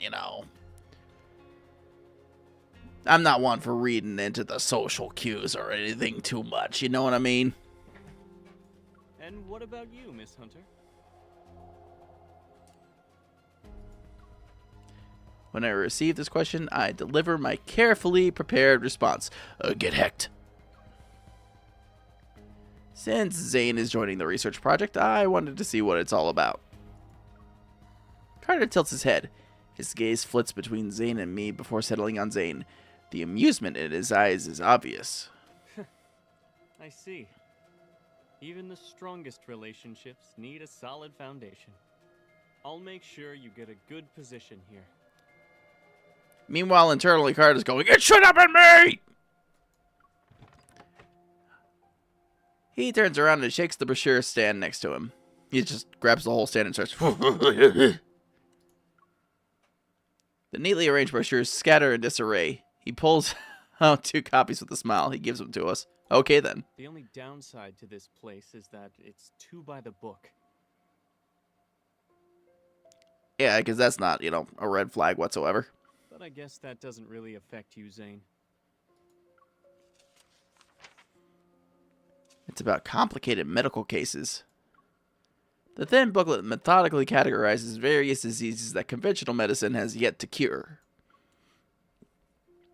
It's like a university department, and the facility's patients are eager students with a thirst for knowledge. A commotion breaks out in the distance. I look up.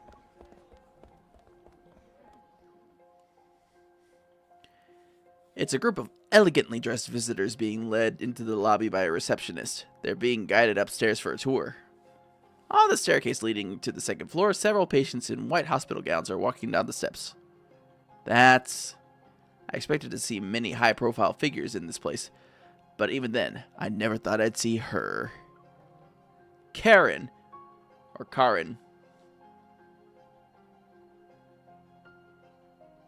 Who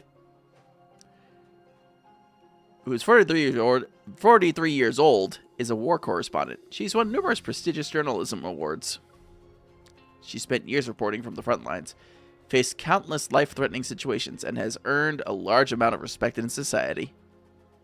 A year ago, she was attacked by a wanderer, got protocore syndrome, and rarely appeared in public since then. I've met her a few times at Axo Hospital.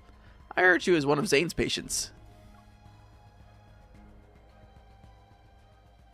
Dr. Zane, it's been a while. Noticing us, she comes over to say hello. Zane acknowledges her with a slight nod. Ms. Karen? Someone of her caliber choosing ever? That's probably the best endorsement they could ask for. I heard that when she left Axo Hospital, she had less than 2 months to live.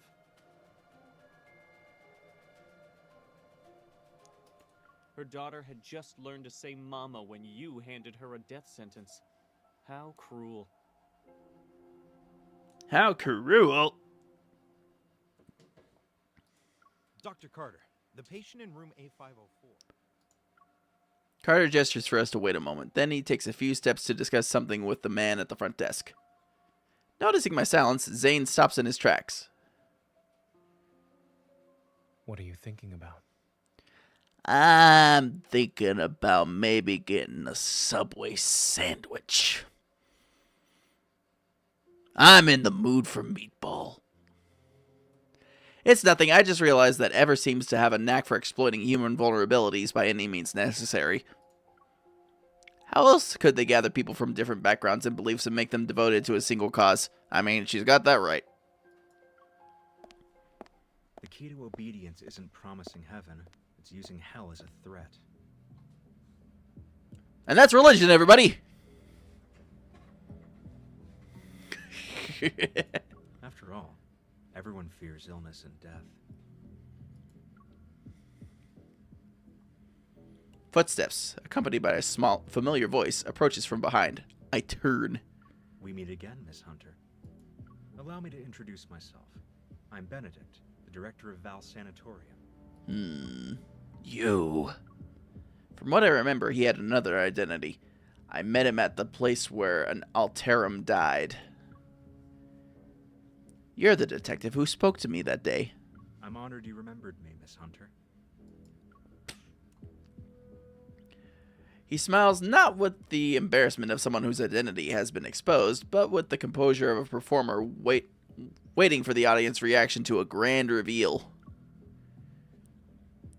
Alarm bells ring in my mind, but he quickly shifts his placid gaze to Zane. It's been a while, Dr. Zane. Welcome aboard. Sus. It's all sus.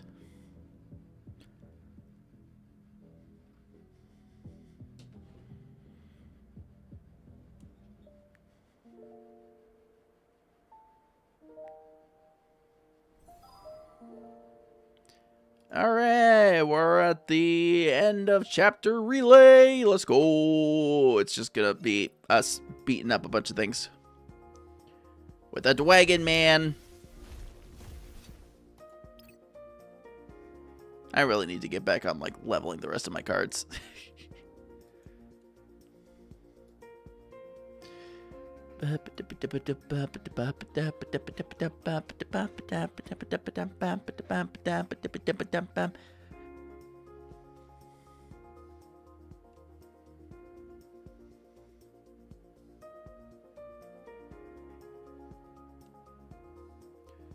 Dwagon powers. You're going to activate. I send you over, my Dwagon Man, to go and fight my battles for me.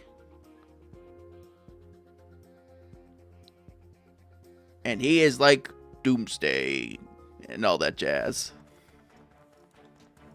Doesn't matter whose place this is. It's Doomsday? descends.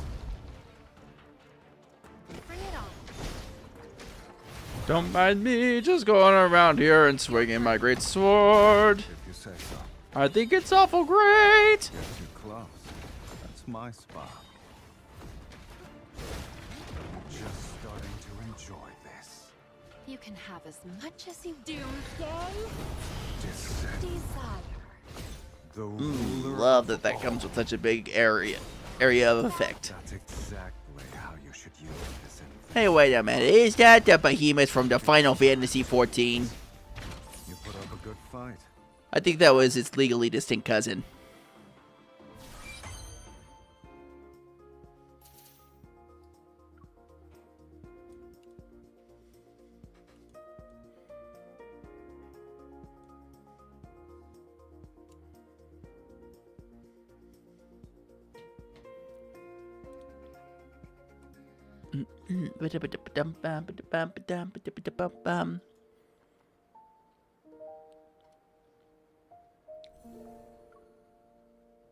Wait, what? No. I did not mean to click.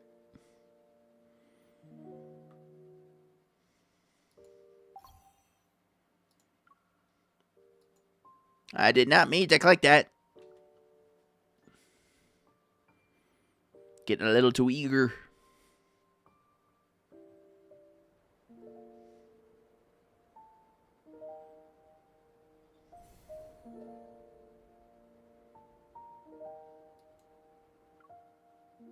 Okay, now we can pursue.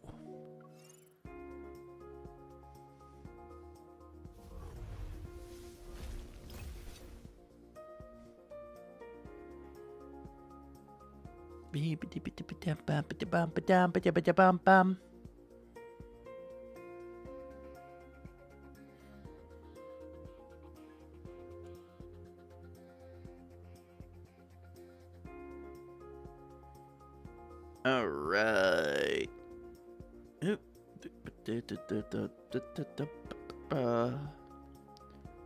We're just waiting.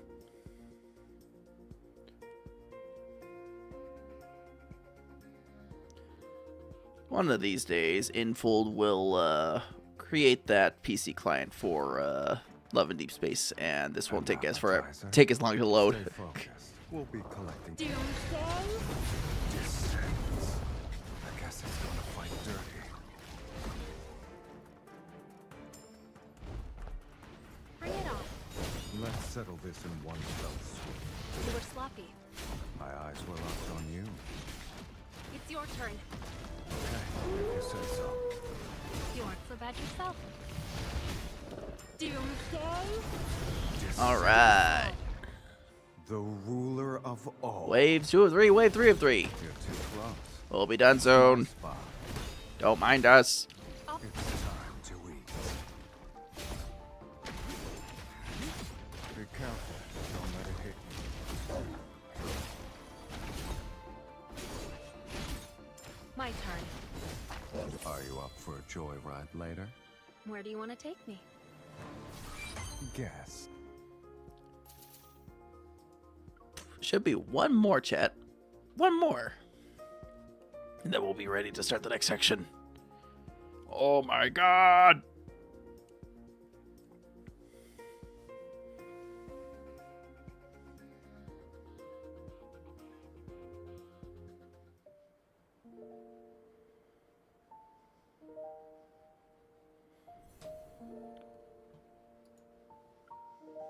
Oh my goodness, Grambles. It's level 36.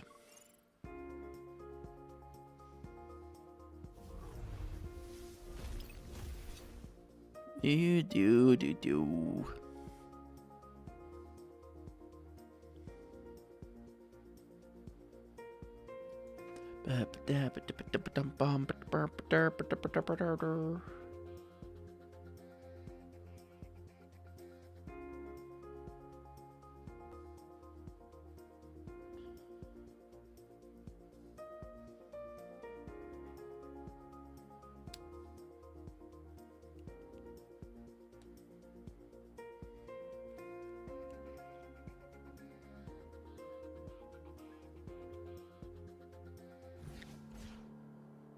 Alright, let's see what we're fighting this time. Who's play? Oh, heck, it's a deer. Oh, dear. Here comes the Doomsday? Descends. Let's settle this in one fell swoop. Bow down. at our feet. You're too close. That's my spot. Won't escape. Do. Doomsday? Descend. Desire. The ruler of all. It's almost dead. It won't take long for us to be done.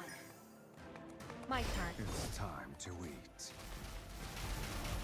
your turn. Don't mind the drop in frame rate, guys. It's just how the emulator is. Still have time. It's time to make them linger. That was quick. I haven't even caught the scent of fear yet. Whatever you say, Salsa Man.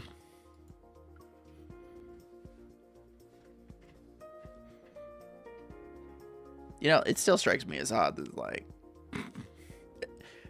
his voice has gotten so recognizable that they can actually catch his voice in a freaking salsa commercial. I mean, good for the guy for getting more work outside of Lads, but still, that's just funny to me.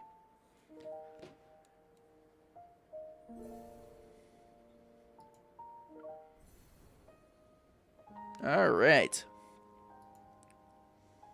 Where are we at with Death and Rebirth? Guys, we're actually in the last section of Death and Rebirth, which means we'll be starting 2R yesterday pretty soon. How about that? We're closing in on the end. Crazy work.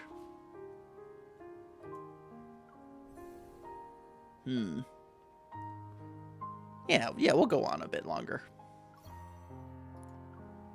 We gotta download the resources first, but, you know, we'll get started.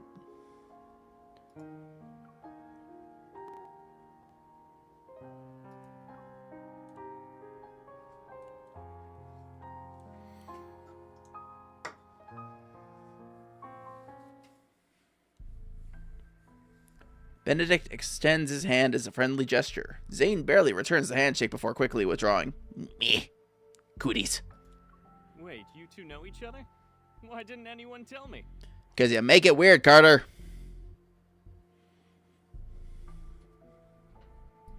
Dr. Zane and I met at Mount Eternal. However, it was a brief encounter. I remember. I didn't expect us to meet again here. When Benedict is introduced, I learn that he was once a distinguished doctor. He served as a mentor for a group of new recruits during the Battle of Mount Eternal. However, he withdrew from the position at the halfway point for personal reasons. We're not officially open to the public yet, but this sanatorium has already become the preferred choice for many patients. As the director, I'm truly grateful that everyone has embraced the philosophy of the Fountain of Vtuber. Through the glass walls lining both sides of the corridor, the sanatorium's new patients can be seen. They are undergoing a physical examination. Each patient is accompanied by their assigned medical staff member. The checkups proceed quickly with virtually no waiting time. When you hear rebirth cocoons, what comes to your mind? Metamorphosis. Outside the ascending elevator, the stark whiteness of gradually gives way to green. A vibrant garden appears before us. And suddenly, everything clicks. When someone returns from death's door, and this is the first thing they see. A crescent-shaped corridor encircling a towering tree, surrounded by emerald-like grass dotted with vibrant flowers. The area overlooks a circular azure lake. They feel like they've been given a second chance at life. To be frank, we need Dr. Zane's help to improve our experiment's success rate. Benedict, I don't know if you noticed, but Zane's kind of got a little bad case of the alternate personality with a penchant for the moida. That might put a damper on your efforts there. He speaks as if he's discussing the statistics rather than matters of life or death. If there's still room for improvement, shouldn't you inform your patients about this so-called success rate? They're aware. The patients who've been given terminal diagnoses voluntarily agreed to participate in the experiment. It's a deal with mutual consent. Besides, who would choose to wait for death's certainty when given the chance to roll the dice of fate?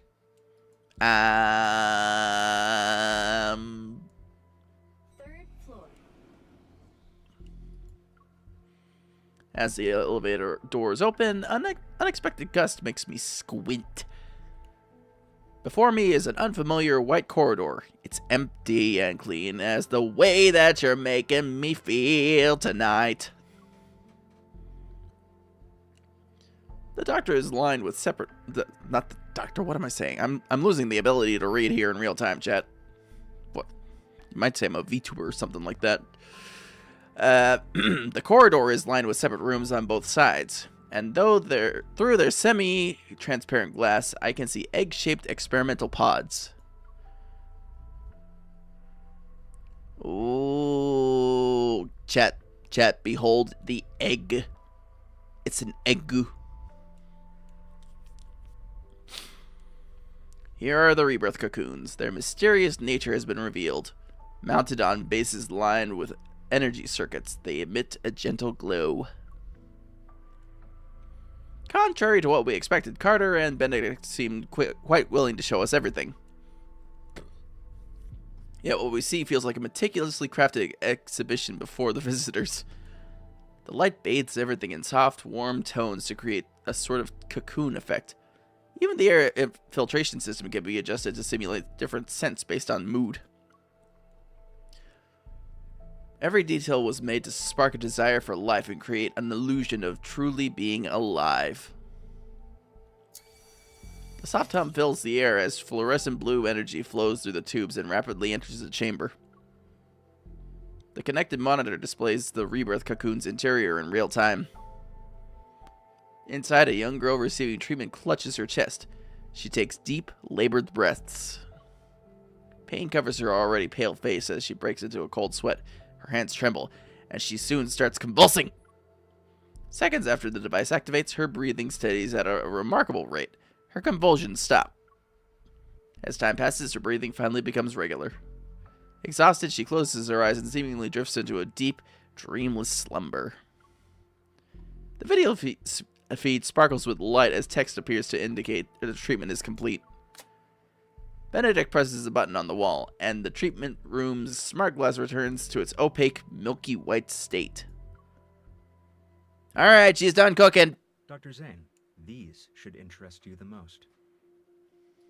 The treatment consists of 7 sessions. Patients show significant improvement in health indicators after each one. He hands over a document that contains experimental data from several test subjects. Zane's gaze lingers on the first page for half a second before turning to Carter, who is standing to the side with a self-satisfied look. I won't be sugarcoating anything. Your experiment has failed to meet its objectives. You've lost control of the cellular mutation process. You could have used a little bit of sugar. Listen, this girl over here made me drink carrot juice earlier. There is no joy. There's no sugar to be had. Zane, the rebirth cocoon is our most successful experimental product to date. Our ultimate goal is to achieve humanity's perfect form through genetic and cellular reconstruction. Without a hint of emotion, Zane glances at him. Then he taps the data success rate column with his knuckle. I could punch this paper right now.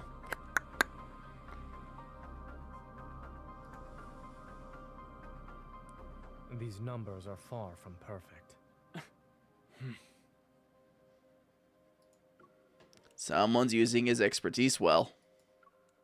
As the creator of X-Art, I can tell you that your so-called success merely uses the existing technology to temporarily delay the disease's progression. Yep, he's being schooled. If it fails, there's a likely chance that the patients will transform. Then they'll begin to turn into wanderers. Every treatment carries risks. If we only relied on your safe methods, then...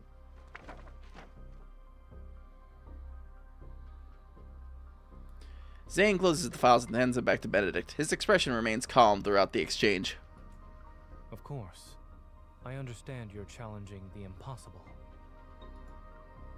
That's why I decided to join. I enjoy challenging the impossible. I'll also show you how to do it right.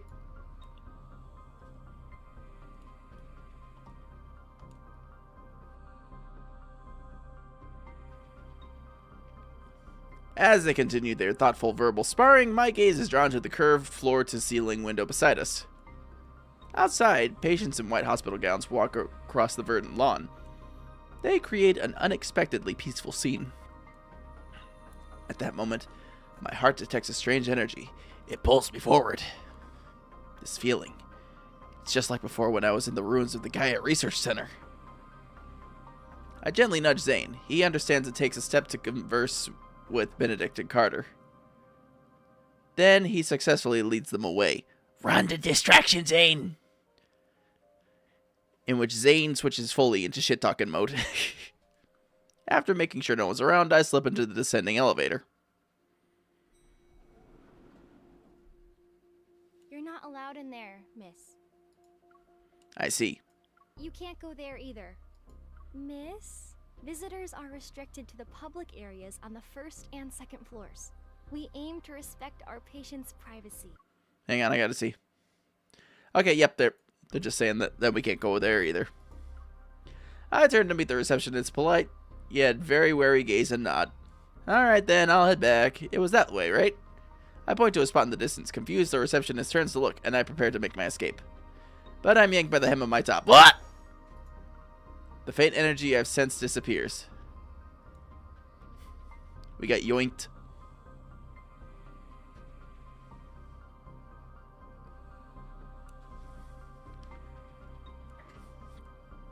We got heckin' yoinked away.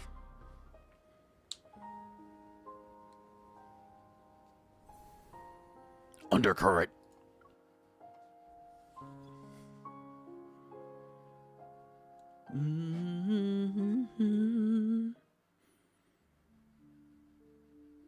In the hallway, the receptionist has finally noticed my disappearance and is looking everywhere for me.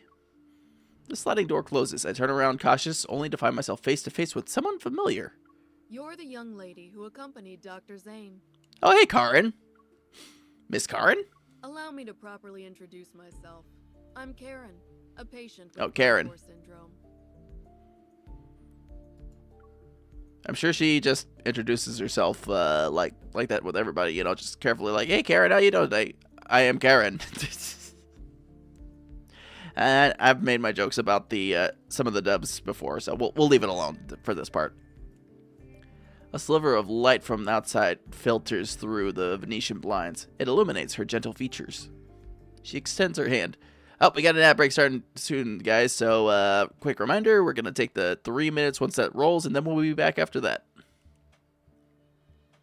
She extends her hand, then yet steady towards me. I politely return her handshake. I know you and Dr. Zane are here to investigate the Fountain of Vtuber, or rather, the Rebirth Cocoon. However, the press conference for it is coming up, and you're not the only ones keeping an eye on things. Mm-hmm. You said exactly what I was thinking. Are you also undercover so you can gather information? She nods, but after a moment passes, she shakes her head. Sort of.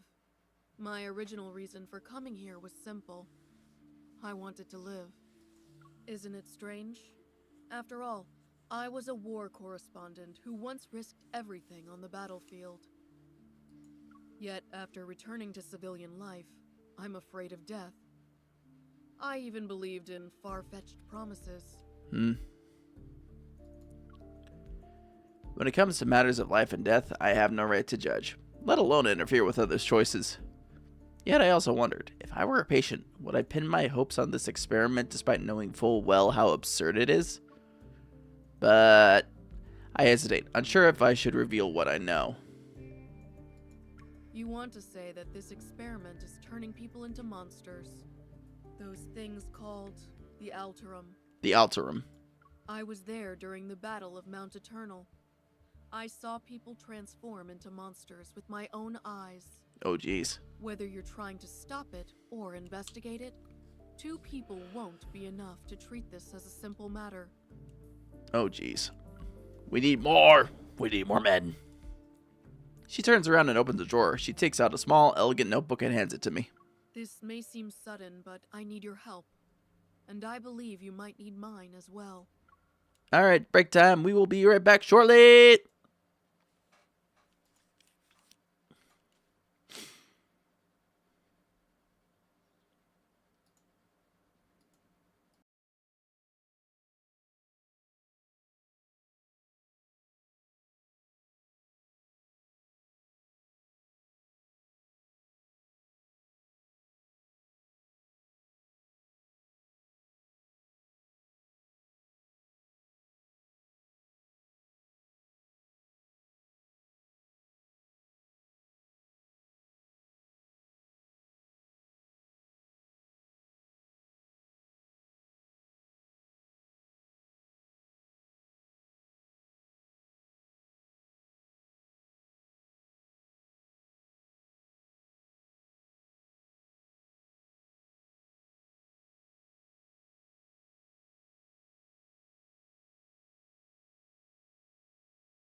Alright, we are back.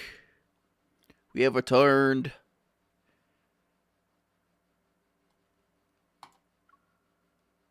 Oh, it's pending. Okay. It'll be necessary to prevent this press conference from taking place. But why would you? Questions flood my mind, but I can't find the right one to ask. As it stands, I'm their most successful test subject. And she might turn into a monster pretty soon. That visitor just disappeared around here. Uh-oh. They're looking for me. The receptionist I managed to shake off earlier hurries toward us. Karen might responds with a slight smile. Karen. Take this with you. When you get out, tell them you saw the patient in room A107 faint. You were just escorting me back to my room. I understand. Thank you.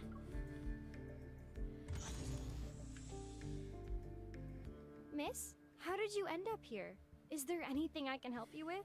Yeah, I just fainted it into A107. I mean, A107 fainted it into me. I mean, teehee, pero.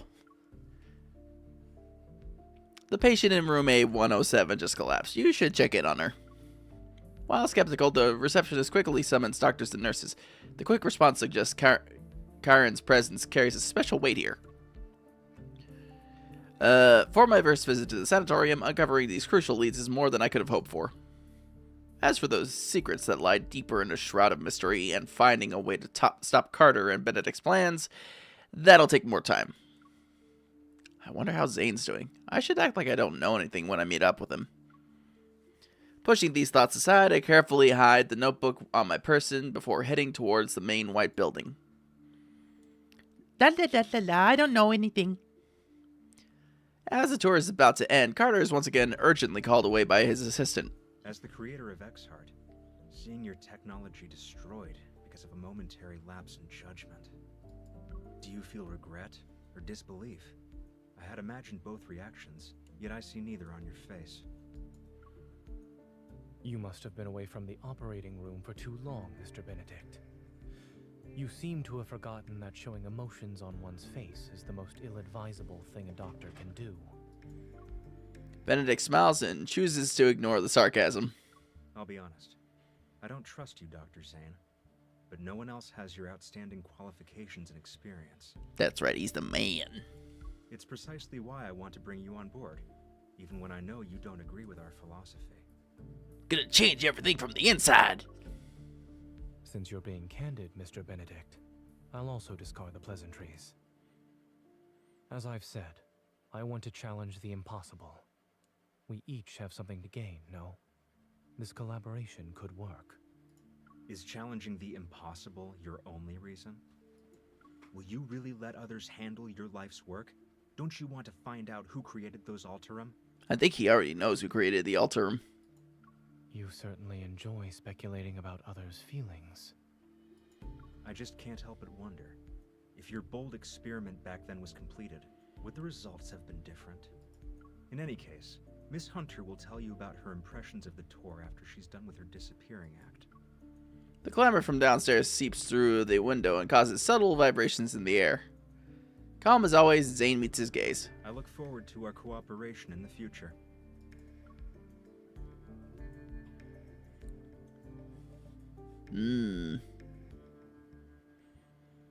Very intriguing. Very intriguing.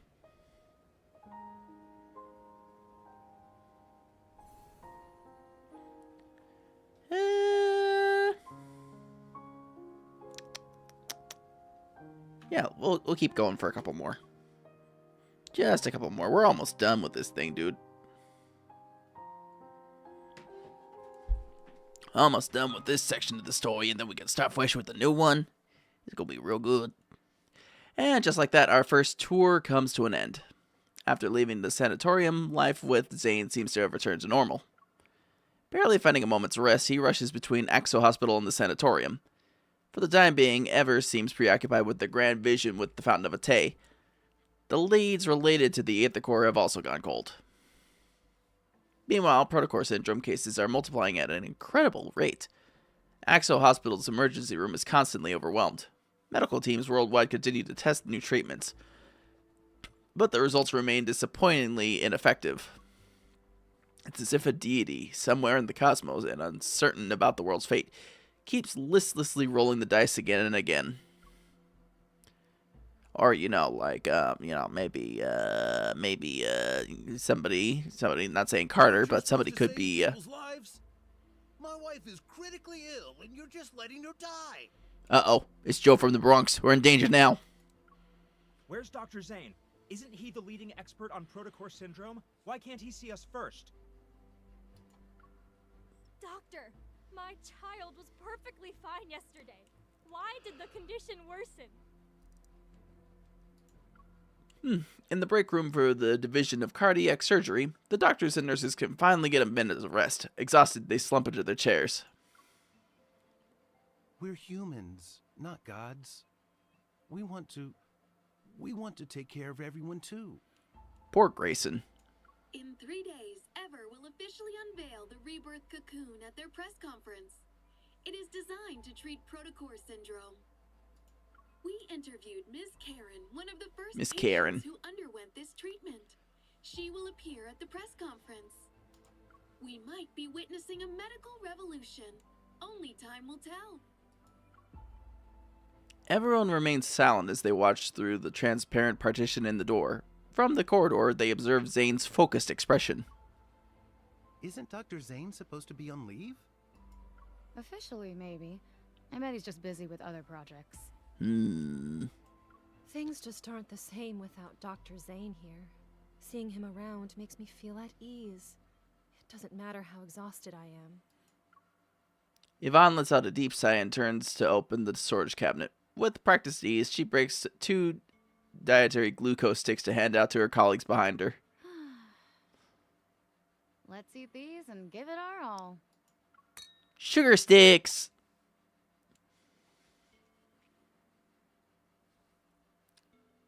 Ba-ba-bum-ba-bum. Doctor, if I get sick, will I turn into a monster? Immediately, like within 5 minutes. No. Really? Will from the bed next to me said these crystals will eat us and turn us into big monsters. Dr. Zane, I'd like to process my child's discharge papers. If you could... Lexi's condition has shown improvement. I advise you not to transfer hospitals at this time. But everyone's saying Ever has a new treatment. We really want to try it. I know, I'm working on it. It's full of shit.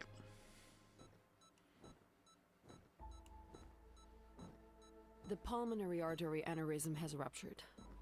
There is insufficient blood volume for circulation. Dr. Zane, we can pronounce the time of death. Oh man, this man's gonna get so burnt out that Killer Zane's gonna wake up again.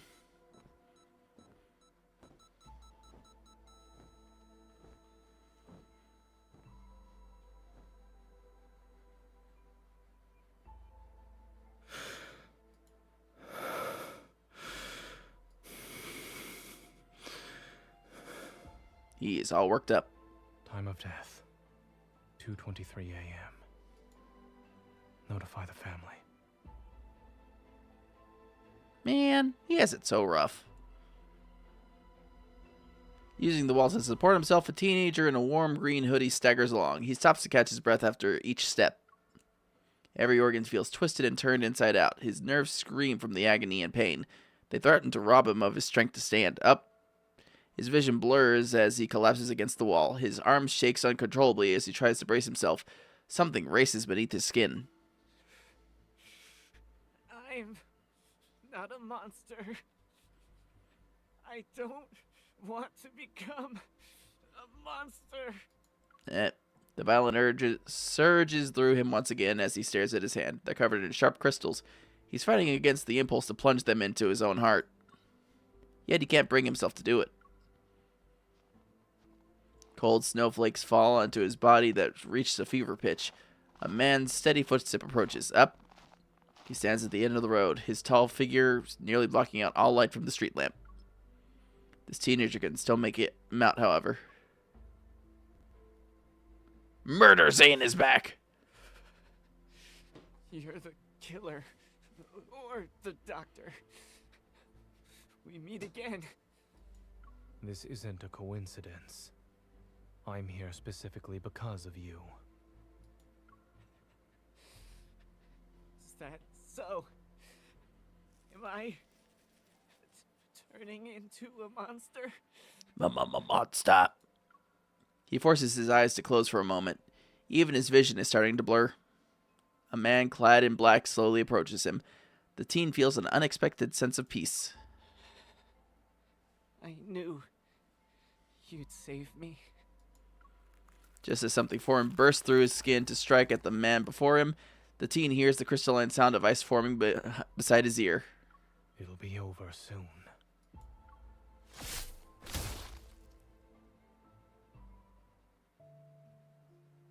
The patient in room A103 is experiencing memory loss, continual emotional detachment, and exhibiting behavioral patterns that differ from usual. 3 days after entering the rebirth cocoon, the boy from room A210 disappeared without a trace. The patient from room A379 experienced a violent episode while awaiting treatment. The rebirth cocoon's performance has improved. I was chosen as the ideal test subject. They believe I'm the closest to success. The notes Karen gave me consist almost entirely of observation reports on other test subjects. Her journalist instincts make her distrust this research project from the start. She had already noticed something was off about it. This is... A war-increased photo slips out from between the notebook pages. Its edges reveal the countless times it had been handled. In the photo, Karen is holding a little girl who's no more than 3 years old. Both of them are smiling at the camera. Is that her daughter? I quickly understand why she wants to live despite her doubts about this project. Yeah. Kids will do that. When did you get back? The breaking dawn appears outside the window as the sky goes brighter. Perhaps it's just my imagination, but I think I see those black ice crystals on his arm again. But when I move closer to check, it seems I'm imagining things. Zane watches me without saying a word. I realize that I only came over last night to help feed Shichi, but I got so caught up in analyzing the clues that I accidentally fell asleep on the couch. Sorry, I went a little overboard when I made myself at home. A moment passes, and a faint smile tugs at the corner of his lips. Is there a passcode in this house that you don't know? I clear my throat and hand him the notebook. I try to prevent us from getting sidetracked. In any case, I believe Karen is our best lead right now. Recently, Ever has made a public announcement about their best test subject who will make an appearance at the press conference. Unlike those big spenders and socialites, Karen has a positive, approachable image. She also has a good reputation in the eyes of the general public. They're trying to use her to build public support and convince more people to believe in their cause. By giving me these notes, she probably hopes I'll help her stop the press conference, or even put an end to the project altogether. So I thought. For a while, I've been talking to myself. Then he hugs me from behind. Zane? Yes, I'm listening. His embrace is gentle. It's as if the slightest touch might shatter something fragile. Did something happen? It's cold. To think someone who's like snow could feel chilly. I pause before turning around to embrace him. Aw. I'll stop talking about Ever. But if you're really tired, please make sure you rest properly. Will you do that for me? Aw. She hugged the murderer personality.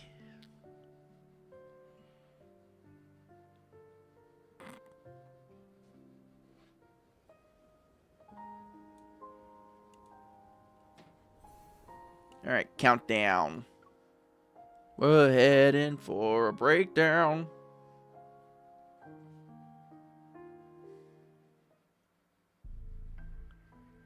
There are less than 36 hours remaining until the press conference for the Fountain of Atay. Atay? Atay?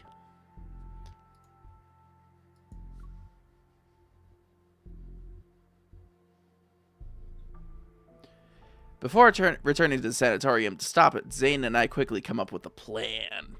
Yeah, that's right, we got a plan, guys. We're just planning this whole thing.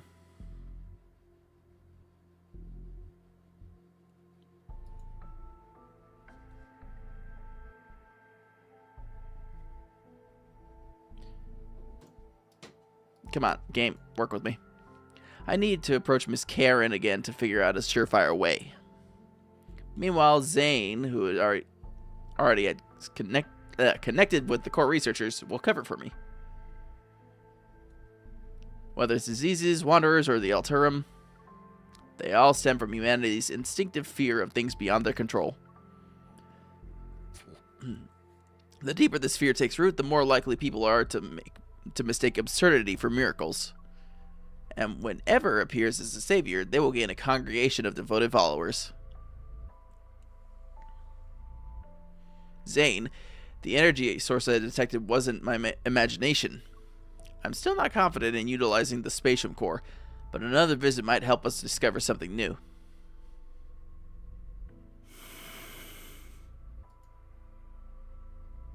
All right. Zane nods. I was prepared for a lecture about not abusing my power, but he says nothing. Here, put it on. To ensure the mission runs smoothly, I borrowed cutting-edge equipment from the association. The state-of-the-art invisible earpiece, modified by engineering progeny Simone, is now no bigger than a grain of rice. I also have a small energy firearm. It's capable of bypassing most detection systems currently in use.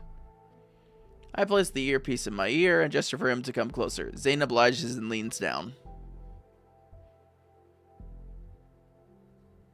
Boop. 1 cough to turn the mic on, 2 coughs to turn it off, and tap to adjust the volume. Thank you. I'm not sure why you're being so polite, but as soon as the comms channel opened, deafening audio feedback blasts my eardrum. I clutch my ears in pain.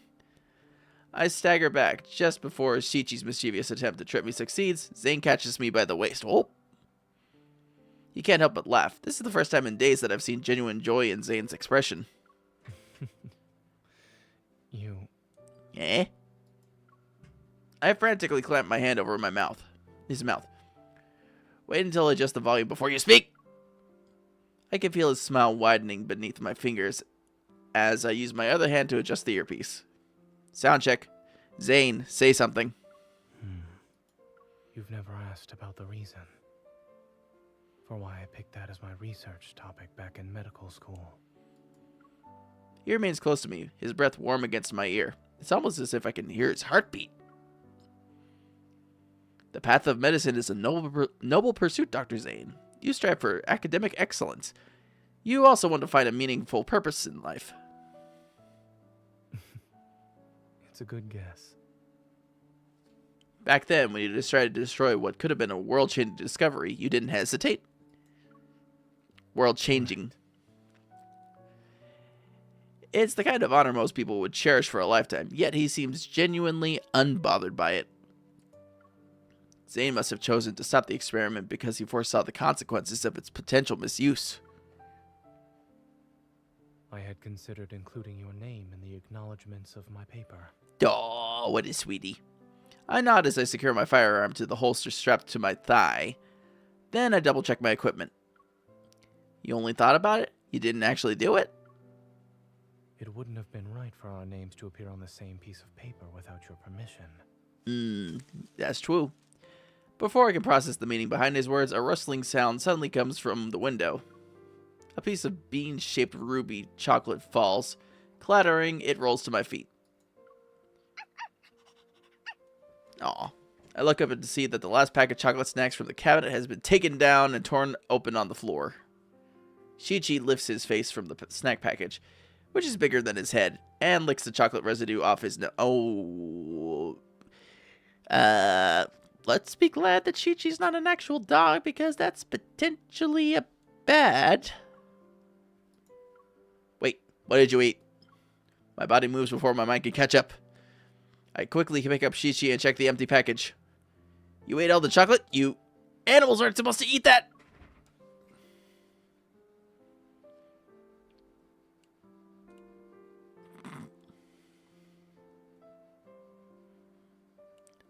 Oh no. Poor Shichi. Alright. Oh, jeez. I think... Oh. I wanted to go a bit longer tonight, but man, I'm just not... I'm feeling tired tonight, guys. I tried to have the energy drink to be ready for extended streaming, but I guess that's just not working. Oh well. Appreciate everybody hanging out, but we're going to go ahead and find somebody to read out to. We're just going to do that. Because I would like to rest up. Hey, you take care of yourself. Well, I appreciate that, Sevi. I appreciate that. I guess I'm just getting into the point where it's more habit to get eepy around this time than not. Alright, let's see who is up that we can raid into and send you guys off to hang out with. We are going to be back tomorrow with some Minecraft or Hytale. I haven't decided which one yet. I have not decided which one I want to go with. I'll probably make up that decision before tomorrow's stream. Because I'm actually in a couple different places that are doing Hytale servers. And I do want to get into it, but...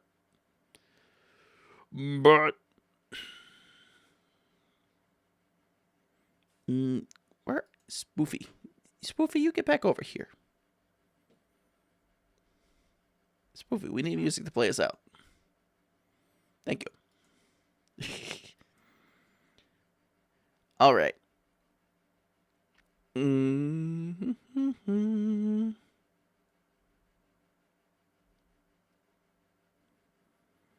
All right. I know what we're going to raid into. We're going to raid a kaiju girl. Just going to send you guys her way. Because right now she's chilling and playing TCG Card Drop Simulator. And I know there's some people in here that enjoy that is their schloop. Alright, but I'll catch up with you guys tomorrow night around the same time for some chill Minecraft vibing and all that. So, you guys have a great night. Thanks you again for hanging out with me, and I appreciate you all. I'll catch up with you tomorrow. Rest up. Take it easy.